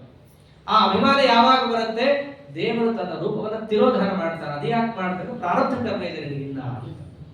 ಆ ಕರ್ಮಕ್ಕನುಸಾರವಾಗಿ ಇರೋ ರೂಪವನ್ನು ತಿರೋಧಾನ ಮಾಡಿದ್ರೆ ಹೊರಗೆ ಬರ್ತಾನೆ, ಅಭಿಮಾನ ಚೂರು ಹತ್ತುತ್ತೆ. ಅಲ್ರಿ ಆ ಅಪರೋಕ್ಷ ಜ್ಞಾನಿಗಳಿಗೆ ಚೂರು ಹತ್ತಿರೋ ಅಭಿಮಾನ ಇಟ್ಟು ಕೆಲಸ ಮಾಡುತ್ತೆ ಅಂದ್ರೆ ನಾವಲ್ಲೇ ಮುಳುಗಿ ಹೊರಲಾಡ್ತಿರ್ತೀವಿ, ನಮಗೆ ಇನ್ನೆಷ್ಟು ಮಾಡುತ್ತದು. ಅದನ್ನೇ ಹೇಳ್ತಾ ಇರೋದಿಲ್ಲಿ. ಅದನ್ನೇ ಅರ್ಜುನನಿಗೂ ಉತ್ತರ ಕೊಟ್ಟಿದ್ದು. ಅವನು ಯಾಕೆ ಮಾಡ್ತಾನೆ, ಅವನು ಹೆಂಗ್ ಹೊರಗೆ ಬಂದ ಅಂದ್ರೆ ಪ್ರಾರಬ್ಧ ಕರ್ಮದಿಂದ ಹೊರಗೆ ಬಂದ. ಯಾಕೆ ಮಾಡ್ತಾನೆ ಕೆಲಸ, ಅಭಿಮಾನ ಲೇಷ ಅವನಲ್ಲಿ ಇನ್ನ ಇರೋದ್ರಿಂದ ಮಾಡ್ತಾನೆ. ಆ ಅಭಿಮಾನ ಲೇಷವನ್ನು ನಾನು ಕಳಿತೀನಿ ಮುಂದೆ, ನನಗೆ ಯಾವಾಗ ಕಳಿಬೇಕಂತ ಗೊತ್ತಿದೆ, ನಾನು ಅವಾಗ ಕಳಿತೀನಿ, ಅವ್ನು ನನ್ನ ಹತ್ರ ನಾನು ಕರ್ಕೋತೀನಿ. ಆದ್ದರಿಂದ ಅಪರೋಕ್ಷ ಜ್ಞಾನಿಗಳ ವ್ಯವಹಾರ ಈ ರೀತಿ ಇರುತ್ತೆ. ಕೃಷ್ಣ ಇದೆಲ್ಲ ನಾನು ಒಪ್ತೀನಿ, ಆದ್ರೆ ಕೆಲವೊಮ್ಮೆ ಅಪರೋಕ್ಷ ಜ್ಞಾನಿಗಳನ್ನು ಯಾವ ಮಟ್ಟಕ್ಕೆ ಹೊಗಳದೆ ಅಂತಂದ್ರೆ ವಿಷಯವನ್ನು ಅವ್ರು ಭೋಗಿಸ್ಬೇಕಾದ್ರೂ ಲಕ್ಷಣೆ ಇರಲ್ಲ, ಆ ಮಟ್ಟಕ್ಕೆ ನೀನು ಹೊಗಳಬಿಟ್ಟಿಯಲ್ಲ. ಆದ್ರೆ ಕೆಲವು ಋಷಿಗಳ ಕಥೆ ಕೇಳ್ತೀವಿ, ಸೌಂದರ್ಯಗಳು ಮೀನು ಓಡಾಡೋದು ನೋಡ್ಬಿಟ್ಟು ಲಗ್ನ ಆಗ್ತೇನೆ ಅಂತ ಹೊರಟ್ಬಿಟ್ರು. ಜ್ಞಾನಿಗಳಲ್ಲ ಅವರು, ದೊಡ್ಡ ಜ್ಞಾನಿಗಳು, ಋಷಿಗಳು. ಅವ್ರಿಗೆ ಹೆಂಗೆ ನೀನಂತೀಯ, ಅವರು ವಿಷಯೋಪಭೋಗ ಮಾಡಿದ್ದಾರಲ್ಲ, ಅದನ್ನೆಲ್ಲ ಹೇಗೆ ನೀವು ಉತ್ತರ ಕೊಡ್ತೀಯ? ಅದಕ್ಕೆ ಒಂದು ಉತ್ತರ ಅವ್ರ ಪ್ರಾರಬ್ಧ ಕರ್ಮ ಅಷ್ಟಿದೆ. ಇನ್ನೊಂದು ಉತ್ತರ ಇಲ್ಲಿ ಪರಮಾತ್ಮ ಏನ್ ಕೊಡ್ತಿದ್ದಾನೆ ಗೊತ್ತೇನು, ಎಲ್ಲಾದರೂ ನೀನು ಅಪರೋಕ್ಷ ಜ್ಞಾನಿಗಳು ದೊಡ್ಡ ವಿಷಯೋಪಭೋಗಿಗಳಾಗಿದ್ದಾರೆ ಅಂತ ಕಂಡ ಪಕ್ಷದಲ್ಲಿ ಅವ್ರು ಹೇಗಿರ್ತಾರೆ ಗೊತ್ತೇನು, ಅವ್ರ ವಿಷಯೋಪಭೋಗ ನಮ್ಮ ನಿಮ್ಮಂತೆ ಮಾಡಲ್ಲ. ಅವರು ಅಪರೋಕ್ಷ ಜ್ಞಾನಿಗಳ ವಿಷಯ ಉಪಭೋಗದ ರೀತಿನೇ ಬೇರೆ. ಅದನ್ನು ತಿಳಿಸ್ತಾನೆ. ಆಪೂರ್ಯಮಾಣಂ ಅಚಲ ಪ್ರತಿಷ್ಠಂ ಸಮುದ್ರಮಾಪಃ ಪ್ರವಿಶಂತಿ ಯದ್ವತ್ ತದ್ವತ್ ಕಾಮ ಯಂ ಪ್ರವಿಶಂತಿ ಸರ್ವೇ ಸ ಶಾಂತಿಮಾಪ್ನೋತಿ ನ ಕಾಮಕಾಮಿ ವಿಹಾಯ ಕಾಮಾನ್ ಯಸ್ಸರ್ವಾನ್ ಪುಮಾಂಶ್ಚರತಿ ನಿಸ್ಪೃಹಃ ನಿರ್ಮಮೋ ನಿರಹಂಕಾರಃ ಸ ಶಾಂತಿಮಧಿಗಚ್ಚತಿ. ಬಹಳ ಚೆನ್ನಾಗಿರೋ ದೃಷ್ಟಾಂತ ಕೊಡ್ತಾನೆ. ಅಪರೋಕ್ಷ ಜ್ಞಾನಿಗಳು ಎಲ್ಲಾದರೂ ಕೂಡ ವಿಷಯವನ್ನು ಭೋಗಿಸೋದು ಅನ್ನೋದು ಕಂಡಲ್ಲಿ ಎಲ್ಲಿ ಕಂಡಿದೆ? ನಿನ್ನೆ ದಿವಸ ಹೇಳಿದಂತೆ ಭಗವತ್ಪಾದರು ಪರಮಾನ್ನ ತಿಂದ್ರು, ವಿಜಯದಾಸರು ಮಂಡಿಗೆ ಭಕ್ಷ, ಅವರ ಹೆಸರಲ್ಲೇ ಇದೆ ಇವತ್ತಿಗೂ. ದೊಡ್ಡ ದೊಡ್ಡ ಜ್ಞಾನಿಗಳಲ್ಲೇ ಇದೆಯಲ್ಲ, ಮತ್ತೆ ಅವ್ರಿಗೆ ಏನ್ರಿ ವಾದರಾದ್ರು ಹೈಗ್ರೀವದಿಂದ ಅವ್ರಿಗೇನು ಆಗ್ಬೇಕಾಗಿಲ್ಲ. ಹೈಗ್ರೀವ ದೇವರಿಂದ ಇದೆ, ಈ ಕಡಲೆ ಬಡ್ಡಿಯಿಂದ ಅವ್ರಿಗೇನು ಆಗ್ಬೇಕಾಗಿಲ್ಲ. ಆದ್ರೆ ಆ ವಿಷಯಗಳನ್ನು ಅವರು ಸೇವನೆ ಮಾಡ್ತಾರೆ. ಹೇಗೆ ಮಾಡ್ತಾರೆ ಗೊತ್ತೇನೋ? ದೃಷ್ಟಾಂತ ಕೊಟ್ಟ. ಆಪೂರ್ಯಮಾಣಂ, ಅವ್ರ ನಿತ್ಯ ತುಂಬಿರೋರೇ ಅವರು ಯಾವತ್ತೂ ಕೂಡ. ಮತ್ತೆ ಅಚಲ ಪ್ರತಿಷ್ಠಂ, ಚಂಚಲವಾಗುವಂತಹ ಸ್ಥಿತಿಯಲ್ಲಿ ಅವರು ಇಲ್ಲವೇ ಇಲ್ಲ, ಸದಾ ಒಂದೇ ತರ ಇದ್ದಾರೆ. ಹೇಗೆ ಸಮುದ್ರ ಇದ್ದಂಗೆ ಇರ್ತಾರೆ ಅವರು. ನನ್ನ ನಿತ್ಯ ತುಂಬಿರುತ್ತೆ. ಆ ನಿತ್ಯ ತುಂಬಿರೋ ಸಮುದ್ರಕ್ಕೆ ನದಿ ಬಂದು ಸೇರುತ್ತೆ. ಸೇರಿದಾಗ ಸಮುದ್ರ ಏನು ದೊಡ್ಡದಾಗಲ್ಲ, ಬೇಸಿಗೆಯಲ್ಲಿ ಸಮುದ್ರ ಏನು ಕಮ್ಮಿ ಆಗಲ್ಲ. ಸಮುದ್ರ ನಾವು ನೋಡಿದಾಗಿದ್ದಂಗೆನೇ ಇರುತ್ತದೆ ಯಾವತ್ತೂ ಕೂಡ. ಈ ಜಾಗದಲ್ಲಿ ಇಷ್ಟು ಆಳ ಇದೆ, ಅಷ್ಟೇ ಆಳ ಇರುತ್ತೆ. ಹಾಗೋ ದೃಷ್ಟಾಂತದಲ್ಲಿ ಯಾವತ್ತೂ ಸರ್ವಸಾಮ್ಯ ಅಲ್ಲ ಅಂತ. ಹಾಗೆ ಸಮುದ್ರವನ್ನು ನಾವು ನೋಡಿದಾಗ ಎಷ್ಟೇ ನೋಡಿದ್ರು ಅಷ್ಟೇ ಆಳದೇ ಇರುತ್ತೆ, ಸದಾ ತುಂಬೇ ಇರುತ್ತೆ. ಹಾಗೆ ಅಪರೋಕ್ಷ ಜ್ಞಾನಿಗಳು ಕೂಡ ವಿಷಯಗಳು ಎಂಬತಕ್ಕಂತಹ ನದಿ ಅವರ ಹತ್ರ ಬರಲಿ ಬಿಡ್ಲಿ ಅವ್ರಿಗೆ ಇರೋ ಹಾಗೆ ಇರ್ತಾರೆ. ಅದು ಬಂದಿದ್ದರಿಂದ, ಹೇಗೆ ನದಿ ಬಂದು ಸಮುದ್ರಕ್ಕೆ ಸೇರಿದ್ರಿಂದ ಅದು ಏರೋದಿಲ್ಲ, ಅದು ಬರೋದು ನಿಲ್ಲಿಸ್ತು ಅಂತ ಹೇಳಿ ಅದು ಕಮ್ಮಿ ಆಗಲ್ಲ. ಅಷ್ಟೇ ಅಲ್ಲ, ನದಿ ಬರ್ಲಿ ಅಂತ ಅದು ಪ್ರಯತ್ನನೂ ಪಡಲ್ಲ. ಆದ್ರೂ ಹೇಗೆ ತನ್ನ ಪಾಡಿಗೆ ತಾನಿರುತ್ತೋ, ಬಂದ್ರೆ ಸೇರಿಸ್ಕೊಡುತ್ತೆ, ಬರ್ಲಿಲ್ಲ ಅಂದ್ರೆ ಹಾಗೇ ಇರುತ್ತೆ. ಹಾಗಿರ್ತಾರೆ ಅಪರೋಕ್ಷ ಜ್ಞಾನಿಗಳು. ವಿಷಯಗಳು ತಾವಾಗ ತಾವೇ ಭಗವಂತನ ಇಚ್ಛೆಯಿಂದ ಒದಗಿ ಬಂದ್ರೆ ಇದು ಪರಮಾತ್ಮನ ಇಚ್ಛೆಯಿಂದ ಬಂದಿದೆ, ಪ್ರಾಪ್ತವಾಗಿದೆ ಅಂತ ಹೇಳಿ ಆನಂದದಿಂದ ಅದನ್ನು ಸ್ವೀಕಾರ ಮಾಡುತ್ತಾರೆ. ಒಂದ್ ವೇಳೆ ಅದು ಬರ್ಲಿಲ್ಲ, ಪರಮಾತ್ಮನ ಇಚ್ಛೆ ಇಲ್ಲ, ಬಂದಿಲ್ಲ ಅಂತ ಹೇಳಿ ಅದಕ್ಕೆ ದುಃಖ ಪಡಲ್ಲ. ಅಷ್ಟೇ ಅಲ್ಲ, ಅದು ಬರ್ಲಿಲ್ಲ ಅಂತ ಹೇಳಿ ಅದಕ್ಕೆ ಪ್ರಯತ್ನನೂ ಮಾಡಲ್ಲ. ಅದಕ್ಕೆ ಸಮುದ್ರದ ದೃಷ್ಟಾಂತ ಕೊಟ್ಟಿದ್ದು. ನದಿ ಬರ್ಲಿಲ್ಲ ಅಂತ ಹೇಳಿ ಸಮುದ್ರನೇ ಹೋಗಿ ಎಳ್ಕೊಂಬರಲ್ಲ ನದಿನ ಬಾಬ ಅಂತ ಹೇಳಿ. ಹಾಗೆ ಜ್ಞಾನಿಗಳು ಕೂಡ ಆ ವಿಷಯಗಳು ನಮಗೆ ಪ್ರಾಪ್ತವಾಗಲಿಲ್ಲ ಅಂತ ಹೇಳಿ ಅದಕ್ಕೆ ಹೋಗಿ ಎಳ್ಕೊಂಡ್ ಬರಲ್ಲ. ಇದು ಯಾವಾಗ? ಪ್ರಾರಬ್ಧ ಕರ್ಮ ಅನ್ನೋದು ಇಲ್ಲದಿದ್ದಾಗ. ಒಂದು ವೇಳೆ ಅದಿತ್ತು ಅಂದ್ರೆ ಅದು ಬೇರೆ ವಿಷಯ, ಎಕ್ಸೆಪ್ಷನಲ್ ಕೇಸ್ ಅವೆಲ್ಲ. ವಾಸ್ತವದಲ್ಲಿ ಅವರು ಸ್ವಾಭಾವಿಕವಾಗಿ ಹೇಗಿರ್ತಾರೆ? ಸಮುದ್ರ ಮಾಪ ಪ್ರವಿಶಂತಿ ಯದ್ವತ್ ತದ್ವತ್ ಕಾಮಾಃ ಪ್ರವಿಶಂತಿ ಯಂ ಸರ್ವೇ.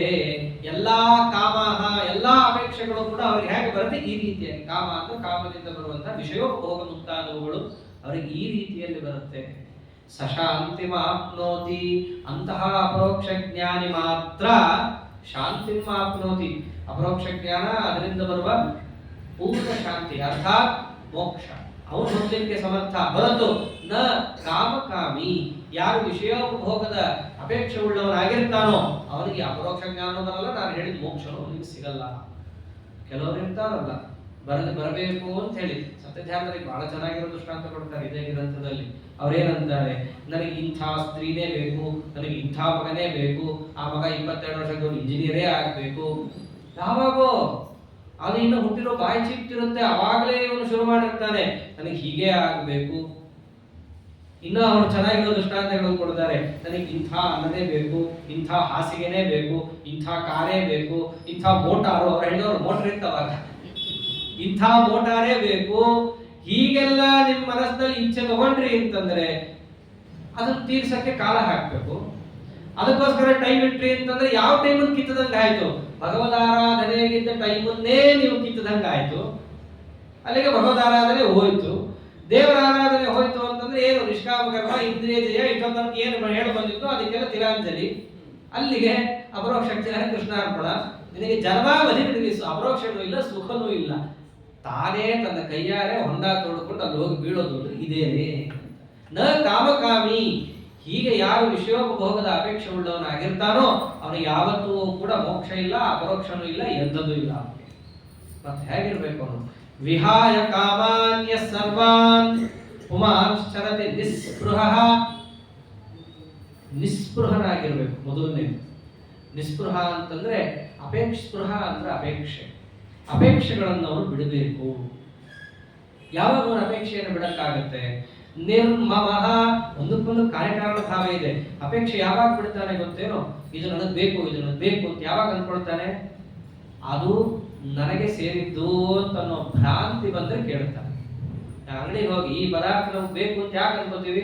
ತಗೊಳೋಕ್ ಮುಂಚೆನೆ ನಮ್ಗೆ ಸೇರಿದ್ದು ನಮ್ಮ ತಲೆಯಲ್ಲಿ ಬಂದಿರುತ್ತೆ, ಆಮೇಲೆ ದುಡ್ಡು ಕೊಟ್ಟು ನಮ್ದು ಅಂತ ಅಧಿಕೃತವಾಗಿ ಮಾಡ್ಕೊಳ್ಳೋದಷ್ಟೇ. ಅದು ಇಲ್ದಿದ್ರೆ ಅದಕ್ಕೆ ಅಂತಾರೆ ನಾ ತಗೋಬೇಕಾಗಿತ್ತು, ಇನ್ನೊಬ್ಬ ತಗೊಂಡ್ಬಿಟ್ಟ. ಇವೆಲ್ಲ ಯಾಕೆ ಬರುತ್ತೆ?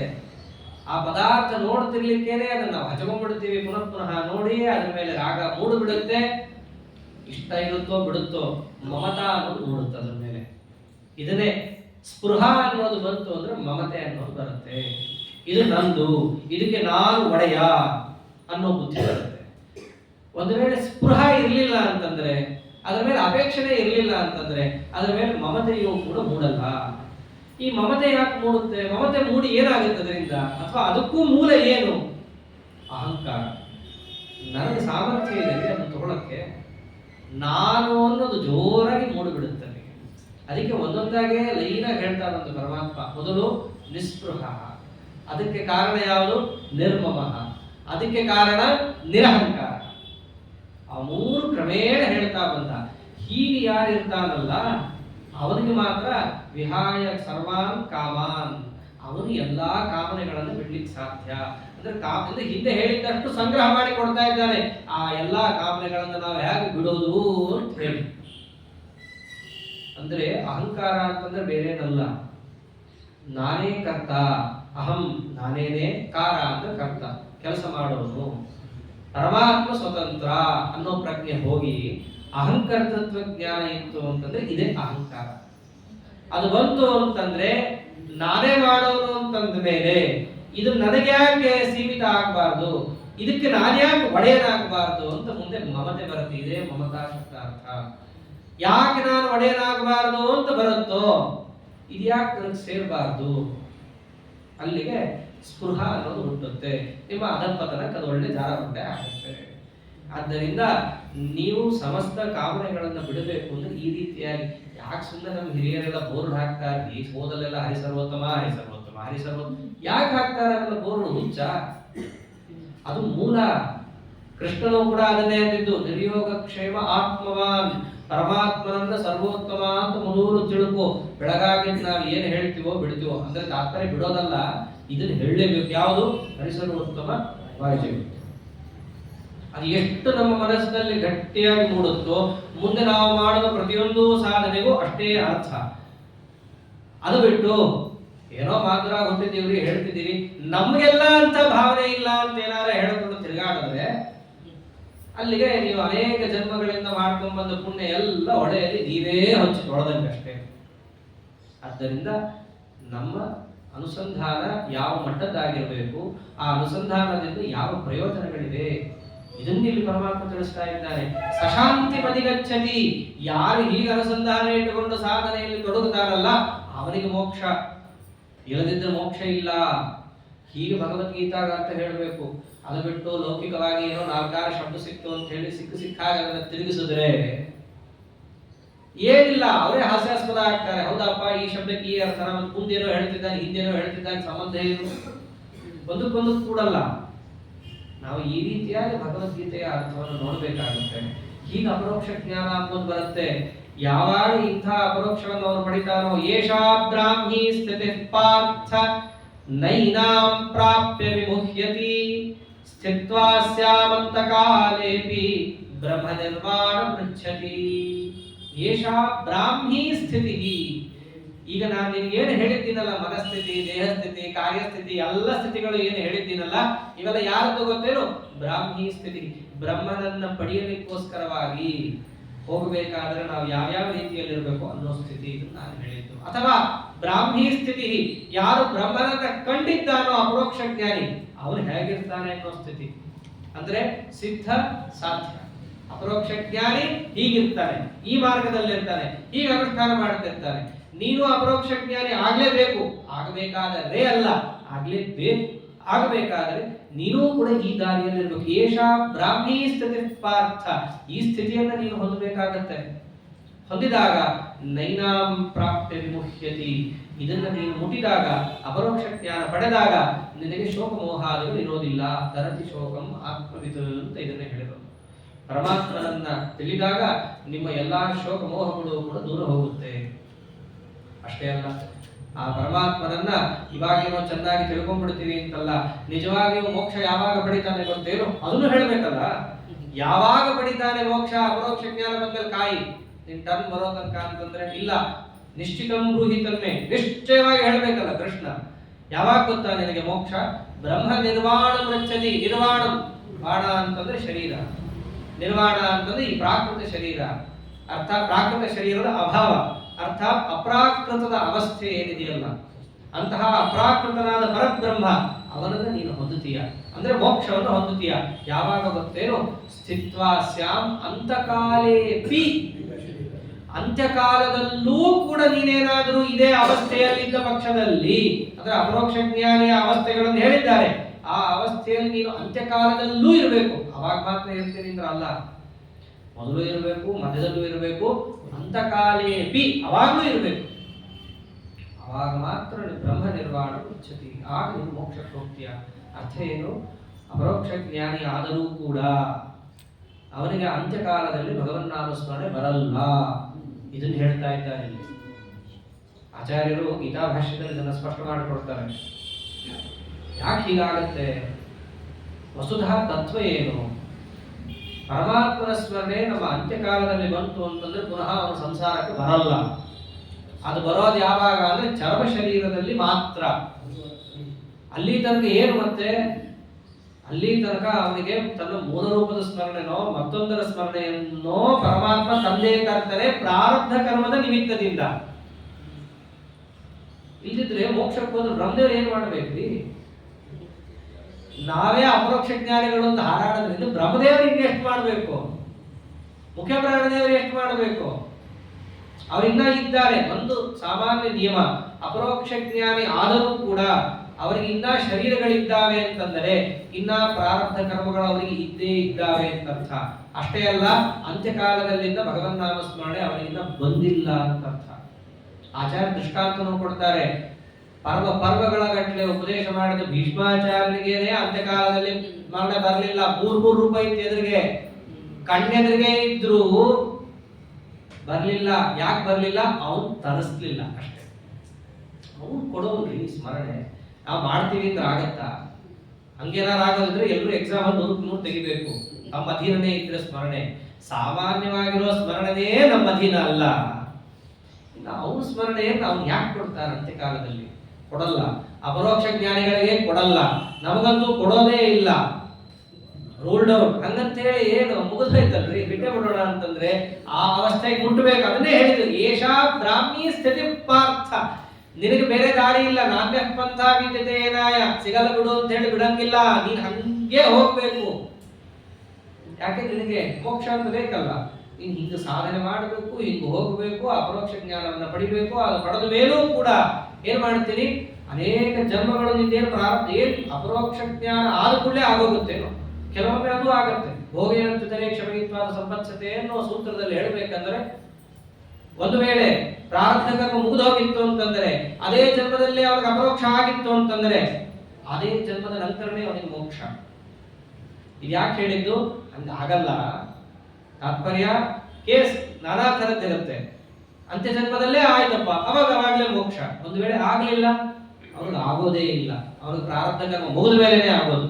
ದೃಷ್ಟಾಂತಕ್ಕೆ ಆಚಾರ್ಯ ಏನ್ ಕೊಡ್ತಾರೆ ಗೊತ್ತೇನೋ? ಬ್ರಹ್ಮದೇವರದ್ದು ಕೊಡಲ್ಲ, ಮುಖ್ಯ ಪ್ರಾಣ ದೇವರದ್ದು ಕೊಡಲ್ಲ. ದೃಷ್ಟಾಂತ ಅದಕ್ಕೆ ಗರುಡ ಪುರಾಣದ ಒಂದು ಮಾತು ಕೊಡ್ತಾರೆ. ಸಾಮಾನ್ಯವಾಗಿ ನಮಗೆ ಈ ರುಜುಗಳ ಗಣದಲ್ಲಿ ಬರೋದು ಕೆಲವು ಪರಿಚಯ ಇದೆ. ಹರಿಕಥಾಮೃತ ಸಾಗರ ಮಹಾಭಾರತ ತಿಳಿಸಿಕೊಟ್ಟಿದ್ದಾರೆ. ಅದರಂತೆಯೇ ಬೇರೆ ಪುರಾಣಾಂತರಗಳಲ್ಲಿದೆ. ರುದ್ರದೇವರ ಪದವಿ ಗುರುಜೀವರು ಹೇಳ್ರಿ ನೋಡೋಣ. ಗೊತ್ತಿರೋದೇ 3 ಜನ ಆ ಕಕ್ಷೆಯಲ್ಲಿ ಬರೋರು. ಅದರಲ್ಲೂ ಶೇಷ ಪದವಿಗೆ ಬರೋರು ಇಬ್ಬರೇ ಗೊತ್ತಿರೋದು. ಒಂದು ಶೇಷ ದೇವರು, ಅದು ಗರುಡ ದೇವರು ಬೇರೆ ಜೀವಗಣ. ಶೇಷ ದೇವರ ಕಕ್ಷೆ ಒಂದೇ ಆದರೂ ಶೇಷ ದೇವರ ಪಟ್ಟಕ್ಕೆ ಬರೋ ಜೀವರು ಯಾರು? ಒಂದು ರುದ್ರದೇವರು, ಅದೊಂದೇ ಗೊತ್ತಿರೋದು. ಅದು ಕೂಡ ಓದಿದ್ದೀಯಾ 40 ಕಲ್ಪ ಅಂತ ಹೇಳಿ ಕೊಟ್ಟಿದ್ದಂತೆ ಗೊತ್ತಾಗಿದೆ. ಇನ್ನು ಉಳಿದವರು ಯಾರಿದ್ದಾರೆ?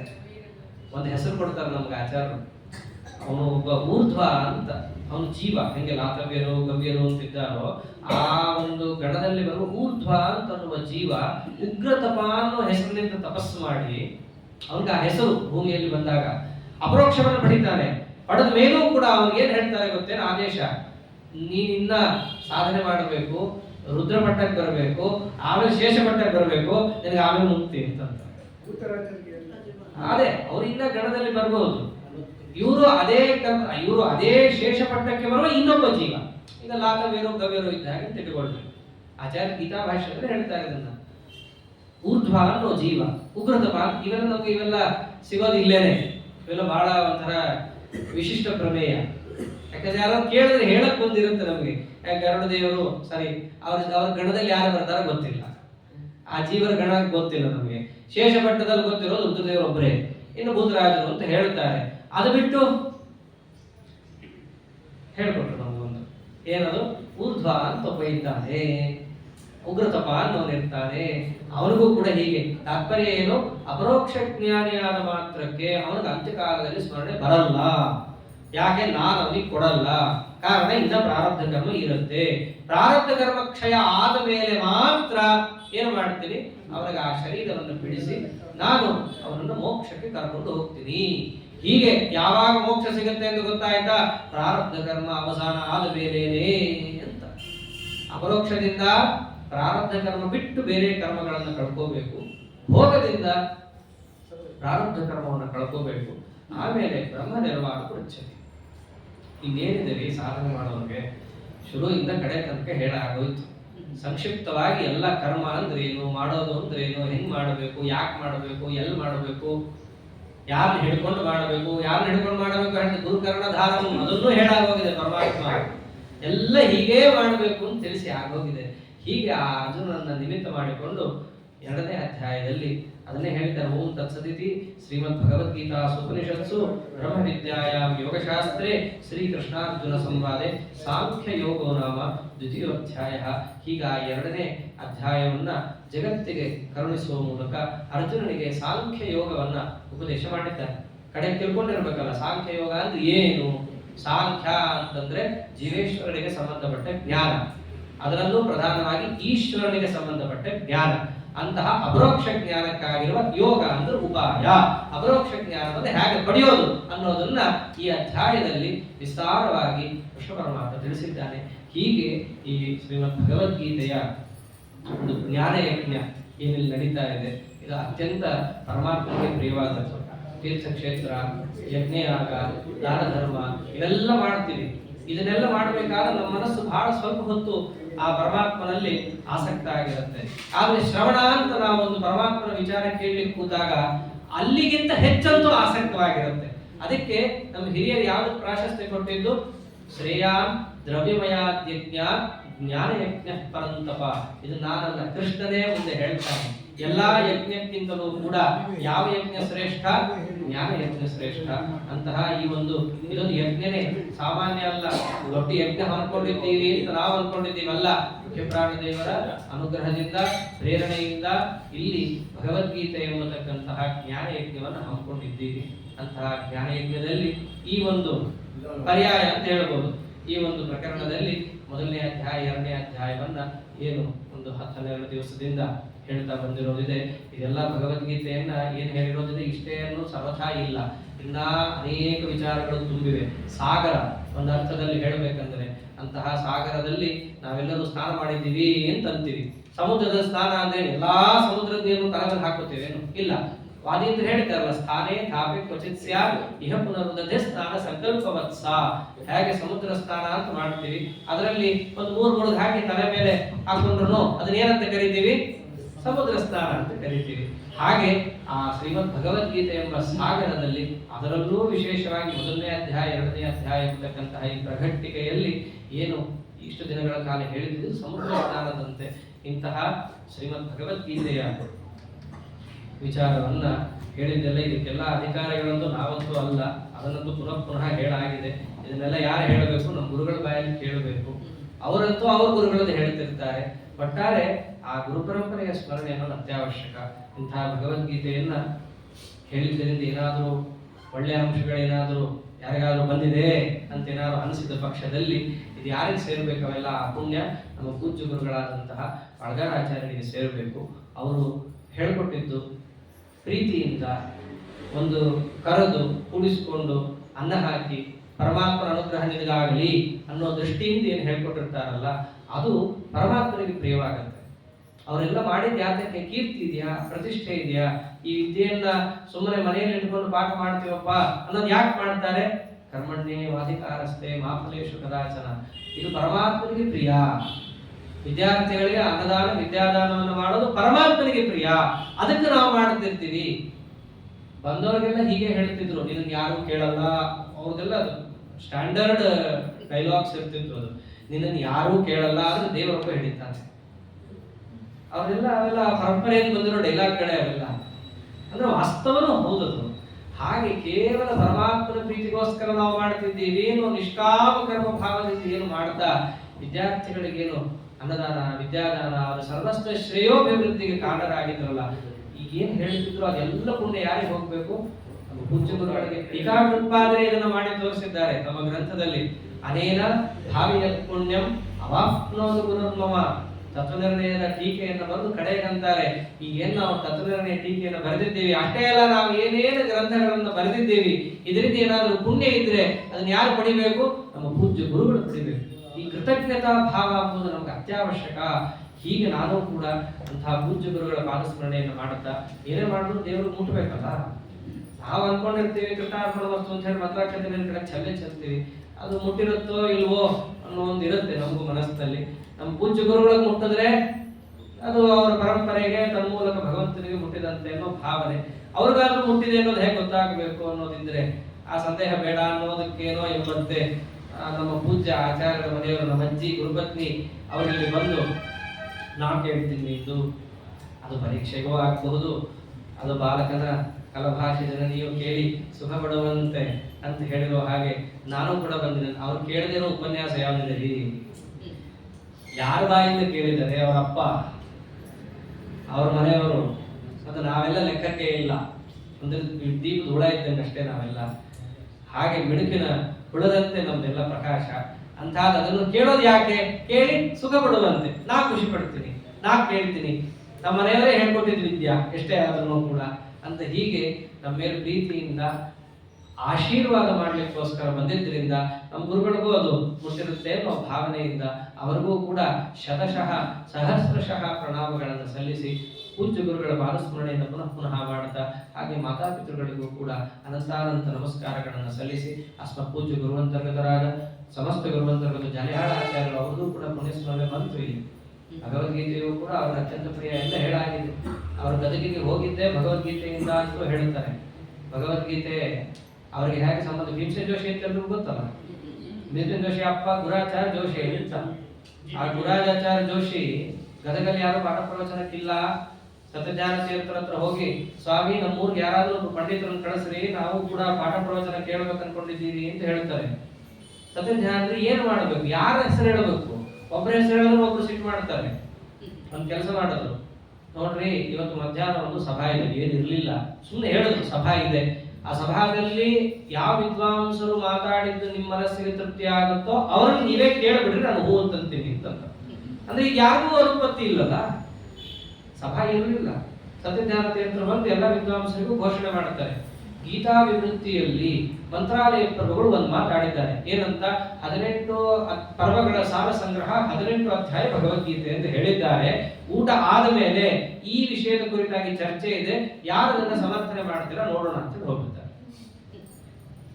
ಎಲ್ಲರೂ ಕೂಡ ಹೂ ಒಂದು ಊಟ ಅಲ್ಲಿ ಏನು ಅತ್ಯಂತ ವಿದ್ವಾಂಸರಿದ್ರೆ ಅಂತ ಎಲ್ಲರೂ ಕೂಡ ಮೊದಲು ನೋಡಿದ್ರು, 18 ಪರ್ವ ಯಾರ ತಲೆಯಲ್ಲಿರುತ್ತೆ, ಅಲ್ಲಿರೋ ಕಥೆಗಳೆಲ್ಲ ಯಾರಿಗೆ ಗೊತ್ತಿರುತ್ತೆ, ಅದೆಲ್ಲ ಗೊತ್ತಿದ್ರು 18 ಅಧ್ಯಾಯ ಭಗವದ್ಗೀತೆ ಯಾರಿಗೆ ಗೊತ್ತಿರುತ್ತೆ.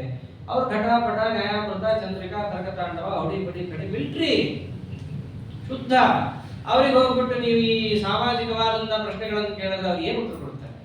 ಎರಡೂ ಇರ್ಬೇಕಲ್ಲ. ಈ ನ್ಯಾಯಾಮೃತ ಚಂದ್ರಿಕಾ ಅವೆಲ್ಲ ಹೇಗೆ ಬಾರ್ಡರ್ ಇದ್ದಂಗೆ, ಈ ಪ್ರಮೇಯಗಳೆಲ್ಲ ಪೊಲೀಸರಿದ್ದಂಗೆ. ಅವ್ರಿಗೆ ಇಲ್ಲೇನ ಡಿಫೆಂಡ್ ಮಾಡ್ಕೊಳ್ಲಿಕ್ಕೆ ಆಗತ್ತೆ ಅಂದ್ರೆ ಎರಡು ಗಟ್ಟಿ ಇರಬೇಕು. ಅಲ್ಲಿ ಮಾತ್ರ ಗಟ್ಟಿ, ಇಲ್ಲಿ ಟೊಳ್ಳು ಅಂತ ನಡೆಯಲ್ಲ, ಇಲ್ಲಿ ಟೊಳ್ಳೊಳ್ಳೆ ಗಟ್ಟಿ ಅಂತೂ ನಡೆಯಲ್ಲ, ಎರಡೂ ಗಟ್ಟಿ ಇರಬೇಕು. ಅಂಥ ಪ್ರಶ್ನೆಯನ್ನು ಸತ್ಯಜ್ಞಾನ ಕೇಳಿ ಹೋಗಿದ್ರು. ಊಟ ಆಯ್ತು. ಊಟ ಆದ್ಮೇಲೆ ನಿದ್ದೆಗೆ ಅವಕಾಶ ಇಲ್ಲ. ಏನ್ ಹೇಳಿದ್ದಾರೆ ಸದಾಚಾರ ಸ್ಮೃತಿಯಲ್ಲಿ? ವೇದಶಾಸ್ತ್ರ ವಿನೋದೇನ ಪ್ರೀಣಯನ್ ಪುರುಷೋತ್ತಮ. ಊಟ ಆದ್ಮೇಲೆ ಜೀರ್ಣ ಮಾಡ್ಕೊಳ್ಳೋ ಬಗೆ ನಿದ್ದೆ ಮಾಡೋ, ವಾಕಿಂಗ್ ಮಾಡೋ ಅಲ್ಲ, ವೇದಶಾಸ್ತ್ರ ವಿನೋದೇನ, ವೇದಶಾಸ್ತ್ರಗಳನ್ನ ಪರಮಾತ್ಮನಿಗೆ ಅರ್ಪಣೆ ಮಾಡುವ ಮೂಲಕವಾಗಿ ಜೀರ್ಣ ಮಾಡ್ಕೋಬೇಕು ತಿಂದಿದ್ದನ್ನ. ಹಾಗೆ ಸಭೆಯನ್ನಿಟ್ರು. ಅಲ್ಲಿ ಭಗವದ್ಗೀತೆಯನ್ನು ಮಹಾಭಾರತವನ್ನು ಪೂರ್ಣ ಚೊಕ್ಕವಾಗಿ ಅಂದವಾಗಿ ಸಮನ್ವಯ ಮಾಡಿದ ಮಹಾನುಭಾವರು ಅಂದ್ರೆ ಜಲಯಾಳಾಚಾರ್ಯ. ಅದನ್ನ ಮಾಡಿದ್ದಕ್ಕೆ ಆ ಗುರಾಜಾಚಾರ್ಯ ಜೋಶಿ ಅನ್ನೋರು ಬಂದು, ಸ್ವಾಮಿ ಇವರೊಬ್ಬರು ನಾವು ಕಳಿಸ್ಕೊಟ್ಬಿಟ್ರೆ ಸಾಕು ಅಂತ. ಯಾವ ವಿದ್ವಾಂಸರು ಕೂಡ ಮಾತಾಡಲಿಲ್ಲ. ಅಂದ್ರೆ ಒಂದು ಸಮಸ್ಯೆ ಬಂದಾಗ ಪರಿಹಾರ ಮಾಡೋದು ಒಂದು ಕಲೆ. ಹಾಗಿದ್ದು ಸತ್ಯಜ್ಞಾನ ತೀರ್ಥರು ಅಂತಂದ್ರೆ ಹಾಗೆ ಜಲಯಾಳಾಚಾರ್ಯರು ಬಂದದ್ದು, ಅವರ ಸಾಧನ ಕ್ಷೇತ್ರ ಆದದ್ದು ಕೂಡ ಈ ಗೀತೆಯಿಂದಲೇನೆ. ಹಾಗಾಗಿ ಅವ್ರ ಸ್ಮರಣೆಯನ್ನು ಕೂಡ ಮಾಡುತ್ತಾ, ಇನ್ನು ಅವ್ರ ಗುರುಗಳಂತೂ ಸತ್ಯಜ್ಞಾನ ತೀರ್ಥರು. ಭಗವದ್ಗೀತೆ ಮೇಲೆ ಗ್ರಂಥಗಳೇ ಇವೆ. ಅವರು ಸಭಾಸಾರ ಸಂಗ್ರಹ ಅದನ್ನು ಕೂಡ ಬರೆದದ್ದು ಮೈಸೂರು ಮಹಾರಾಜ ಯದ್ವತತ್ವ ಆಡಿದಾಗ ಸೀತಾವಿಲಾಸ್ ಚಂದ್ರದಲ್ಲಿ ಮೈಸೂರಲ್ಲಿ ಮಾಡಿತ್ತು. ಅಷ್ಟೇ ಅಲ್ಲ, ಆ ಕಾಲದಲ್ಲಿ ಗೀತೆಯ ಮೇಲೆ ಇನ್ನೊಂದು ವಿಚಿತ್ರವಾದ ಆಕ್ಷೇಪಗಳು, ಅದ್ವೈತವೇ ಪ್ರತಿಪಾದಿತವಾಗುತ್ತೆ ಅಂತ ಹೇಳಿ ಯಾರೋ ವಿದ್ವಾಂಸರು ಹೇಳಿದ್ರು ಬೇರೆ. ಆ ಕಾಲದಲ್ಲಿ ಸಮಾಜದ ಮೂರ್ಧನ್ಯ ಬಾಲಗಂಗಾಧರ ಟಿಳಕ್ ಅವರು ಹೋಗ್ಬಿಟ್ಟು ಭಗವದ್ಗೀತೆಯಲ್ಲಿ ಅದ್ವೈತವೇ ಇರೋದು, ಮತ್ತೊಂದಿಲ್ಲ ಅಂತೆಲ್ಲ ಹೇಳಿದಾಗ ಮತ್ತೆ ಅವನನ್ನ ಏನು ಎದುರಾಕೋಬೇಕ್ರಿ? ಅವನ್ ಕರೆದು ವಾಕ್ಯಾರ್ಥನೂ ಮಾಡಂಗಿಲ್ಲ, ಆ ಸ್ಟೇಜಲ್ಲೂ ಅವನಿಲ್ಲ. ಆಗ ಮೂರ್ತಮ ಪ್ರಚಾರನೂ ಏನೋ ಆಗ್ತಾ ಇದೆ. ಆಗ ಸತ್ಯಧ್ಯಾನ ಮಾಡಿದ್ದಿಷ್ಟೇ. ಪುಣೆಯಲ್ಲಿದ್ರು, ಪುಣೆ ಅಂದ್ರೆ ನಾಗ್ಪುರದಲ್ಲಿದ್ರು ಅವಾಗ. ವಸ್ತುತಃ ನಾಗ್ಪುರದಲ್ಲಿದ್ದಾಗ ನೋಡಿದ್ರು ಒಂದೇನು ಗ್ರಂಥಗಳಿವೆ ಅಂತ ನೋಡಿ ತಮ್ಮ ಶಿಷ್ಯರ ಎದುರಿಗೆ ಕೂಡಿಸ್ಕೊಂಡು ಅದಕ್ಕೆಲ್ಲ ತಾವೇ ಉತ್ತರ ಕೊಡ್ತಾ ಇದ್ರು. ಉತ್ತರ ಕೊಡುವ ಸಮಯದಲ್ಲಿ ಒಬ್ರು ಬಂದು ಸ್ವಾಮಿ ನಿಮ್ ಪಾದುಕ ಬೇಕು ಅಂತ ಕೇಳ್ತಾರೆ. ಪಾದುಕನ? ಏನ್ ಪಾದುಕ? ಇಷ್ಟಿದ್ದದು ಪಾದುಕ. ಹೌದಾ, ಪಾದುಕ ಬೇಕಾ? ಸರಿ ಕೊಡ್ತೀನಿ ಅಂತಂದ್ರು. ನಿಂತ್ಕೊಂಡು ಆ ಪುಟ್ಟು ಪಾದುಕೆ ಮೇಲೆ ನಿಂತ್ಕೊಂಡು ಖಂಡನೆ ಮಾಡ್ತಾ ಇದ್ದಾರೆ. ಆ ತಿಲಕನ ಖಂಡನೆ ತಮ್ಮ ಶಿಷ್ಯರ ಎದುರಿಗೆ ಒಂದು ನೋಡಿ ಖಂಡನೆ ಮಾಡಬೇಕಲ್ಲ, ಆಮೇಲೆ ಅವನನ್ನು ಕರೆಸಬೇಕು. ಹಾಗೆ ಯಾವ ಒಂದು ಪಾದುಕೆಯ ಮೇಲೆ ನಿಂತುಕೊಂಡು ಖಂಡನೆ ಮಾಡಿದ್ರು ಆ ಪಾದುಕೆ ನಮ್ಮ ಆಚಾರದಲ್ಲಿದೆ ಇವತ್ತಿಗೂ ಕೂಡ. ಮತ್ತೆ ಧ್ಯಾನ ತೀರ್ಥರು ಭಗವದ್ಗೀತೆಯನ್ನ ಸಮರ್ಥನೆ ಮಾಡಿದಂತಹ ಪ್ರಸಂಗದಲ್ಲಿ ಆ ಪಾದುಕೆಯ ಮೇಲೆ ನಿಂತು ಮಾಡಿದ್ದು ಅದೆಲ್ಲ ನಮಗೆ ಒಂದು ಸೌಭಾಗ್ಯ. ಅವೆಲ್ಲ ನೋಡಿ ಅದರ ಪಾದೋದಕ್ಕಾಗ್ಲಿ ಅದರ ಮಂತ್ರಾಕ್ಷತೆ ಆಗ್ಲಿ ತಗೊಳ್ಳುವಂತಹದ್ದು. ಹೀಗೆ ಆ ತಿಲಕನ್ನು ಹೇಗೆ ಮಾಡ್ತಾರೆ ಅಂತ ಕರೆಸ್ತಾರ ಅವನನ್ನ ಇನ್ನೊಂದು ಕಡೆಯಲ್ಲಿ ಕರೆಸಿದಾಗ ಚೇರ್ ಹಾಕ್ತಾರ ಅವನಿಗೆ. ಒಳ್ಳೆ ವ್ಯಕ್ತಿ ಅವನಂದ, ನಾ ಚೇರ್ ಮೇಲೆ ಕೂಡಲ್ಲ, ಕೆಳಗಡೆ ಕೂಡ್ತೇನೆ. ಅಲ್ವಾ, ನೀ ದೊಡ್ಡ ಸಮಾಜದ ಮೂರ್ಧನ್ಯ ಮತ್ತೆ ಮೇಲ್ ಕೂಡಪ್ಪ ಅಂತಂದ್ರು. ಇಲ್ಲ ಇಲ್ಲ, ಎಷ್ಟೇ ಆದರೂ ನಮ್ಮ ಸಂಸ್ಕೃತಿಯಲ್ಲಿ ಯತಿಗಳಿಗಿರೋ ಗೌರವ ನಾವು ರಕ್ಷಣೆ ಮಾಡಲೇಬೇಕು, ನಾನು ಕೆಳಗೆ ಕೂಡ್ತೀನಿ ಅಂತ. ಇಷ್ಟೆಲ್ಲ ಇದ್ದವನು ಮೇಲೂ ಕೇಳುವಂತಿದ್ದವನು ಅದ್ವೈತ ಗೀತೆಯಲ್ಲಿದೆ ಅಂತ ಹೆಂಗೆ ಹೇಳಿದೆಪ್ಪ ಅಂತ ಅಲ್ಲೇ ಶುರು. ಅವ್ರಿಗೆ ಏನ್ರಿ ಮುಲಾಜು, ಅಲ್ಲಿಂದಲೇ ತೆಗಿತಾರೆ. ಅಲ್ಲಪ್ಪ ನೀನು ಭಗವದ್ಗೀತೆಯಲ್ಲಿ ಹೇಳಿದ್ದೀಯಾ ಅದ್ವೈತನೇ ಎಲ್ಲಾ ಗೀತೆಯನ್ನು ಪ್ರತಿಪಾದನೆ ಎಲ್ಲ ಹೇಳಿದೆ, ಒಂದು ಶ್ಲೋಕ ತೋರಿಸ್ಕೊಡಪ್ಪ ಅಂತಂತ. ಇಲ್ಲ ಇಲ್ಲ, ನನಗೆ ಅವೆಲ್ಲ ಖಂಡಿತ ಅಲ್ಲ, ನನಗೆ ಅದು ಯಾವುದು ಗೊತ್ತಿಲ್ಲ, ಏನೋ ಜನರನ್ನು ಒಗ್ಗೂಡಿಸ್ಬೇಕು ಅಂತಿತ್ತು, ಅದಕ್ಕೋಸ್ಕರ ಹಾಕ್ತಾರೆ. ಹೌದಾ, ಅಂದ್ರೆ ನಿನ್ಗೇನು ಗೊತ್ತಿಲ್ಲ? ಹೌದಲ್ವ, ಏನೂ ಗೊತ್ತಿಲ್ಲ. ಹಾಗಾದ್ರೆ ಒಂದು ಕೆಲಸ ಮಾಡೋಣ, ಬರ್ಕೊಟ್ಬಿಡು, ನಮಗೆ ಸಾಕು ಅಂದ್ಬಿಡ್ತಾರೆ. ಅಲ್ಲ, ಅವನೇ ಗೊತ್ತಿಲ್ಲ ಅಂತ ಹೇಳಿ ಶಸ್ತ್ರ ಗಿಸ್ತ್ರ ಕೆಳಗೆ ಬಿಳಿ ಬಾವುಟ ಹಾರಿಸ್ತಿದ್ದಾಗ ನಾವಿನ್ನೇನು ಹೋಗೋನನ್ನು ಪ್ರಶ್ನೆ ಮಾಡೋದಿದೆ. ಒಂದು ಕೆಲಸ ಮಾಡಿ ಬರ್ಕೊಟ್ಬಿಡಪ್ಪ. ಯಾಕೆಂದ್ರೆ ನಮ್ಮ ಮುಂದಿನವರು ನನ್ನನ್ನು ಕೇಳ್ತಾರೆ. ಯಾಕೆ ನಾಳೆ ವೇದಾಂತ ಸಿಂಹಾಸನಾಧೀಶ್ವರ, ನಾಳೆ ನೀವು ಅದ್ವೈತ ಪ್ರತಿಪಾದನೆ ಗೀತೆ ಎಲ್ಲ ಆಗ್ತದೆ ಅಂತ ಹೇಳಿದಾಗ ನೀವೇ ಬಾಯಿ ಮುಚ್ಕೊಂಡು ಕೂತಿದ್ರಿ ಅಂತ ನನ್ನನ್ನು ಕೇಳ್ತಾರೆ. ನಾವು ಉತ್ತರ ಕೊಡ್ಬೇಕು, ಅದಕ್ಕೆ ನಾ ಜವಾಬ್ದಾರ. ಒಂದು ಕೆಲಸ ಮಾಡಿ ಬರ್ಕೊಟ್ಬಿಡು, ಈ ತರ ನಾನು ಜನರಿಗೋಸ್ಕರ ನನಗೆ ತೋಚಿದ ರೀತಿಯಲ್ಲಿ ಬರೆದಿದ್ದೇನೆ, ಭಗವದ್ಗೀತೆಗೆ ಅದ್ವೈತನೇ ಅನ್ನೋದು ಕೂಡ ನನಗೆ ನಿರ್ಣಯ ಆಗಿಲ್ಲ, ಅದ್ವೈತ ನಿರ್ಣಯ ಆಗಿಲ್ಲ, ಇದೇ ಬರ್ಕೊಟ್ಬಿಡು, ನಾನು ಬಿಟ್ಬಿಡ್ತೀನಿ ಅಂತ ಬರ್ಕೊಟ್ಬಿಟ್ಟ. ಹಾಗೆ ಆಗಲಿ ಅಂತ ಕಳಿಸ್ಕೊಟ್ಟು. ಅಂದ್ರೆ ಯಾರೇ ಮಾತಾಡಿದ್ರು, ಪಂಡಿತರು ಮಾತಾಡಿದ್ರು ಉತ್ತರ ಕೊಡ್ತೀವ್ರಿ, ರೋಡಲ್ಲಿ ಹೋಗೋರು ಮಾತಾಡೋದಿಲ್ಲ ಅಂತಿಲ್ಲ. ವೇದಾಂತ ಸಿಂಹಾಸನಾಧೀಶ್ವರರು ಹೇಗಿರ್ಬೇಕು ಅಂತ ತೋರಿಸ್ಕೊಟ್ಟು ಮಹಾನುಭಾವರನ್ನು ಸತ್ಯಧ್ಯಾನ ತೀರ್ಥ ಶ್ರೀಪಾದಂಗಳವರು ಇತ್ತೀಚಿನ ಕಾಲದಲ್ಲಿ ಹೇಗಿರ್ಬೇಕು ಅಂತ ನಾವು ಯಾರು ನೋಡಿ ಕಲಿಬೇಕು. ಮಾಡಲ್ ಏನೋ ರಾಯರಪ್ಪ ವ್ಯಾಸರು ಸ್ವಲ್ಪ ಹಿಂದಾಗೋದು, ಇತ್ತೀಚೆಗೇನೆ ಹೇಗಿರ್ಬೇಕು ವೇದಾಂತ ಪೀಠದಲ್ಲಿ ಅಂತ ತೋರಿಸ್ಕೊಟ್ಟು ಮಹಾನುಭಾವ ಯಾರಾದ್ರೂ ಇದ್ರೆ ನಮ್ಮ ಜಾಲಿಹಾಳಾಚಾರ್ಯರ ಗುರುಗಳು ಸತ್ಯಧ್ಯಾನ ತೀರ್ಥ ಶ್ರೀಪಾದಂಗಳವರು ಅವರ ಸ್ಮರಣೆಯನ್ನು ಮಾಡುತ್ತಾ ಅದರಂತೆ ಎಲ್ಲ ಜ್ಞಾನಶ್ರೇಷ್ಠರು ಮೂರ್ಧನ್ಯರು ಎಲ್ಲರಿಂದ ವಿಷ್ಣು ತೀರ್ಥರು ಅವರು ಗೀತಾ ಸಾರೋದ್ಧಾರ ಅಂತ ಬರೆದಿದ್ದಾರೆ. ಅದರಂತೆ ಎಲ್ಲ ಜ್ಞಾನಿಗಳನ್ನು ಎಲ್ಲದಕ್ಕಿಂತ ಮುಖ್ಯವಾಗಿ ನಮಗೆ ಭಾಷ್ಯ ತಾತ್ಪರ್ಯ ಅರ್ಥ ಆಗಬೇಕು ಅಂದ್ರೆ ಯಾರ ಪಾದ ಹಿಡಿಬೇಕು? ಮಂತ್ರಾಲಯ ಪ್ರಭುಗಳ ಗೀತಾ ವಿವೃತ್ತಿ ಅವ್ರದ್ದೊಂದು ನೋಡಿದ್ವಿ ಅಂತಂದ್ರೆ ಭಾಷ್ಯ ತಾತ್ಪರ್ಯ ಎರಡೂ ನಮಗೆ ಅರ್ಥ ಆಗತ್ತೆ. ಅಂತಹ ಮಂತ್ರಾಲಯ ಪ್ರಭುಗಳ ಸ್ಮರಣೆಯನ್ನು ಮಾಡಿ ವಾದಿರಾಜರು, ರಘುತ್ತಮ ತೀರ್ಥರು, ಅನೇಕ ಟಿಪ್ಪಣಿಕಾರರು, ವ್ಯಾಸರಾಜರು ಇವರೆಲ್ಲರಿಂದಲೂ ಸ್ತುತ್ಯರು. ಅಷ್ಟೇ ಅಲ್ಲ, ದಾಸಾರ್ಯರಂತೂ ಅನೇಕ ಪದಬದ್ಧ ಸುಳಾದಿಗಳಲ್ಲಿ ಅದೇ ಗೀತೆಯನ್ನೇ ಮಾಡಿಕೊಟ್ಟಿದ್ದಾರೆ, ವ್ಯಾಸರಾಜರು ಮಾಡಿಕೊಟ್ಟಿದ್ದಾರೆ. ಕೃಷ್ಣ ಏನು ಮಾಡಿದ್ದಾನೆ ಉಪದೇಶ ಅರ್ಜುನನಿಗೆ ಎಲ್ಲವನ್ನು ಸಂಗ್ರಹವಾಗಿ ಚೊಕ್ಕವಾಗಿ ಅದ್ಭುತವಾಗಿ ಎಲ್ಲ ವಿಷಯ ಸಂಗ್ರಹಾತ್ಮಕವಾಗಿ ಹಾಕಿರ್ಬೇಕು ಹಾಗೆ ಮಾಡಿಕೊಟ್ಟಿದ್ದಾರೆ. ಹಾಗೆ ವ್ಯಾಸರಾಜರು ದಾಸರಾಯರು ಅವರೆಲ್ಲರಿಂದಲೂ ಸ್ತುತ್ಯರಾದ ಆಚಾರ್ಯ ಹೃದಯವನ್ನು ಜಗತ್ತಿಗೆ ತೆರೆದಿಟ್ಟ ಮಹಾನುಭಾವರು, ಸರ್ವಜ್ಞಕಲ್ಪ ಟೀಕಾಕಾರ ಟೀಕಾಕೃತ್ಪಾದರು ಅವರೆಲ್ಲರಿಂದಲೂ ಸ್ತುತ್ಯರು. ಅಶೋಕ ತೀರ್ಥರು, ಮಾಧವ ತೀರ್ಥರು, ಅದರಂತೆಯೇ ನರಹರಿ ತೀರ್ಥರು, ಪದ್ಮನಾಭ ತೀರ್ಥರು ಅವರಿಂದಲೂ ಸ್ತುತ್ಯರಾದ ಅಷ್ಟೋತ್ಕೃಷ್ಟ ಋಷಿಕೇಶ ತೀರ್ಥರೇ ಮುಂತಾದವರಿಂದಲೂ ಸ್ತುತ್ಯರಾದಂತಹ ಆನಂದ ತೀರ್ಥ ಭಗವತ್ಪಾದಾಚಾರ್ಯರು ಗೀತಾ ತಾತ್ಪರ್ಯ ಭಾಷ್ಯಾಭ್ಯಾಂ ಆಭ್ಯಾಂ ವಿಶ್ವಪ್ರಕಾಶಿಕಂ ಗೋಗಣೀರ ಪ್ರತೀಕಾರೀರ ಅರ್ಕೇಂದುಭ್ಯಾಂ ವಿವಾದಿಕಂ. ಎರಡು ಕಣ್ಣು ಕೊಟ್ಟಂತೆ ಕೊಟ್ಟಿದ್ದಾರೆ ಆಚಾರ್ಯರು ಅಂತ, ಅಥವಾ ಎರಡು ಬೆಳಕು. ನಮಗೆ ಪರಮಾತ್ಮ ಪ್ರಕೃತಿಯಿಂದಾಗಿ ಎರಡು ಬೆಳಕು ಕೊಟ್ಟ, ಬೆಳಗ್ಗೆ ಸೂರ್ಯ, ಸಂಜೆ ಚಂದ್ರ. ಅದರಿಂದಾಗಿ ಜಗತ್ತಿನಲ್ಲಿ ಕತ್ತಲಿರಬಾರದು ಅಂತ ಹೇಳಿ. ಹಾಗೆ ಭಗವದ್ಗೀತೆ ಅನ್ನುವಂತಹ ಪ್ರಪಂಚವನ್ನು ನೋಡಬೇಕು ಅಂದ್ರೆ ನಮ್ಗೆ ಎರಡು ಬೆಳಕು ಸಿಕ್ತು. ಅರ್ಕೇಂದುಭ್ಯಾಂ ವಿವಾದಿಕಂ, ಒಂದು ಗೀತಾ ಭಾಷ್ಯ, ಇನ್ನೊಂದು ಗೀತಾ ತಾತ್ಪರ್ಯ. ಹಗಲಿರುಳು ಸೂರ್ಯ ಚಂದ್ರರು ಹಾಗೆ ಪ್ರಕಾಶವನ್ನು ಕೊಟ್ಟು ನಮಗೆ ಪದಾರ್ಥಗಳನ್ನು ತಿಳಿಸಿಕೊಡುತ್ತಿದ್ದಾವೋ ಹಾಗೆ ಗೀತಾ ಭಾಷ್ಯ ಗೀತಾ ತಾತ್ಪರ್ಯವನ್ನು ಕೊಟ್ಟು ಗೀತಾ ಸಮಸ್ತ ಪ್ರಮೇಯಗಳು ಕೂಡ ನಿಮಗೆ ಸ್ಪಷ್ಟವಾಗಬೇಕು ಅಂತ ಅನುಗ್ರಹ ಮಾಡಿದ ಮಹಾನುಭಾವರು. ಅಂತಹ ತ್ರೈಲೋಕ್ಯಾಚಾರ್ಯರು ಶ್ರೀಮದ್ ಆನಂದ ತೀರ್ಥ ಭಗವತ್ಪಾದಾಚಾರ್ಯರು ಅವರ ಪಾದಸ್ಮರಣೆಯನ್ನು ಮಾಡುತ್ತಾ ಅನಂತಾನಂದ ಬಾರಿ ಅವರಿಗೆ ಎಷ್ಟು ನಮಿಸಿದ್ರೂ ಸಾಲದು, ಒಂದು ಬಾರಿ ಸ್ಮರಣೆ ಸಾಲದೆ ಅಂತ ಎಲ್ಲ ದಾಸರಾಯರು ಸ್ತೋತ್ರ ಮಾಡಿದ್ದಾರೆ. ಅವರ ಹೃತ್ಕಮಲ ಮಧ್ಯೆ ನಿವಾಸಿಯಾದ ಅದರಂತೆಯೇ ಹನುಮಂತರು ಸೀತಾಪತಿ ಶ್ರೀರಾಮಚಂದ್ರ ಪಾದ, ಅವನೇ ಭೀಮಸೇನಾರಾಧ್ಯನಾದಂತಹ ಶ್ರೀಕೃಷ್ಣ, ಅವನೇನೇ ಭೀಮಸೇನ ದೇವರಿಂದ ಆರಾಧ್ಯ. ಅಷ್ಟೇ ಅಲ್ಲ, ಪಾರ್ಥ ಸಾರಥಿಯಾದಂತಹ ರುಕ್ಮಿಣಿ ಸತ್ಯಭಾಮ ಸಮೇತರಾದ ವೇಣುಗೋಪಾಲ ಕೃಷ್ಣ ಪದಾತ್ಮಕರಾದಂತಹ ವಾಚವಕ್ತ ಸ್ವರೂಪಿಯಾದಂತಹ ಬಾದರಾಯಣ ರೂಪಿ ಶ್ರೀಹರಿ ಅವರಿಂದ ಭಿನ್ನನಾದ ಅಸ್ಮತ್ ಕುಲದೇವತ ರಾಧಾ ಪಾಂಡುರಂಗ ಜನಂತ ಅವತಾರಾತ್ಮಕ ಲಕ್ಷ್ಮೀ ಹೇಗ್ರೀವ ಲಕ್ಷ್ಮೀ ನರಸಿಂಹ ಜನಂತ ಅವತಾರಾತ್ಮಕನಾದ ಬಿಂಬರೂಪಿ ಪರಮಾತ್ಮನಿಂದ ಅಭಿನ್ನನಾದಂತಹ ಈ ಭಗವದ್ಗೀತೆಯನ್ನು ಜಗತ್ತಿಗೆ ಉಪದೇಶ ಮಾಡಿದಂತಹ ಭಾರತೀರಮಣ ಮುಖ್ಯ ಪ್ರಾಣ ಶ್ರೀಕೃಷ್ಣ ಪರಮಾತ್ಮನ ಪಾದಾರವಿಂದದಲ್ಲಿ ಈ ಒಂದು ಪ್ರವಚನ ಮಾಲಿಕೆಯನ್ನು ಅರ್ಪಣೆ ಮಾಡುತ್ತಿದ್ದೇನೆ ಅಂತ ಹೇಳ್ತಾ ಉಪಸಂಹಾರ ಮಾಡುತ್ತಿದ್ದೇನೆ. ಶ್ರೀಕೃಷ್ಣ ಅರ್ಪಣಮಸ್ತು. ಹರೇ ನಮಃ. ಭಗವದ್ಗೀತೆಯನ್ನ ಮೊದಲು ಭಗವದ್ಗೀತಾ ಹೇಳಬೇಕು ಅಂತ ಹೇಳಿ ಬಹಳ ಹಿಂದೆನೆ ಪ್ಲಾನ್ ಆಗಿತ್ತು. ಬರೀ ಹೇಳಬೇಕು ಅಂತ ಅಷ್ಟೇ ಪ್ಲಾನ್ ಆಗಿತ್ತು, ಹಿಂಗೆ ಹೇಳಬೇಕು ಅನ್ನೋದೇನು ಪ್ಲಾನ್ ಆಗಿರಲಿಲ್ಲ. ಇವರು ಯಾತ್ರೆಗೆ ಹೋಗೋದು ಮತ್ತು ಬರೋದು ಆ ಒಂದು ಶ್ರಮದಲ್ಲಿದ್ದರು. ನಾನು ಬಂದು ಏಕಾಏಕಿ ಮೊದಲನೇ ದಿನ ತೆಗೆದುಬಿಟ್ಟೆ ಭಗವದ್ಗೀತೆ ಹೋ ಅಂತ ಹೇಳಿ. ತೆಗೆದಿದ್ದಷ್ಟೇ ಅಲ್ಲ, ಪ್ರತಿ ಶ್ಲೋಕ ಆದ್ರೆ ಹೇಗೆ ಅಂತ ನಾನೇ ಕೇಳಿದೆ. ತಕ್ಷಣ ಅವರು ಕೂಡ ಹೌದು ಆಗ್ಲಿ ಪ್ರತಿ ಶ್ಲೋಕ ಕೇಳೋಣ ಅಂತ ಅವರು ಸಮ್ಮತಿ ಕೊಟ್ಟಿದ್ರು ಪದಾಧಿಕಾರಿಗಳು. ಹಾಗೆ ಇಲ್ಲಿ ಹೇಳಲಿಕ್ಕೆ ಅವಕಾಶ ಕೊಟ್ಟಿದ್ದಷ್ಟೇ ಅಲ್ಲ, ಹೇಳಿಸ್ತಾರೆ, ಕೇಳಕ್ಕೆ ಯಾರು ಬರ್ತಾರೆ? ಬೋರಿಂಗ್ ಅಂತ ಭಗವದ್ಗೀತೆ ಏನ್ ಕಥೆ ಕೇಳಿದಿರ್ರಿ ಇಷ್ಟು ದಿನ? ಯಾರಾದ ಕೇಳಿದಿರಲ್ಲ. ಒಂದಾನ ಕಥೆ ಬಂತ? ಒಂದು ಕಥೆ ಇಲ್ಲ. ದಿವ್ಯ ಬೋರಿಂಗ್ ಸಬ್ಜೆಕ್ಟ್ ಅಂತ ಜಗತ್ ಪ್ರಸಿದ್ಧ ಇದು.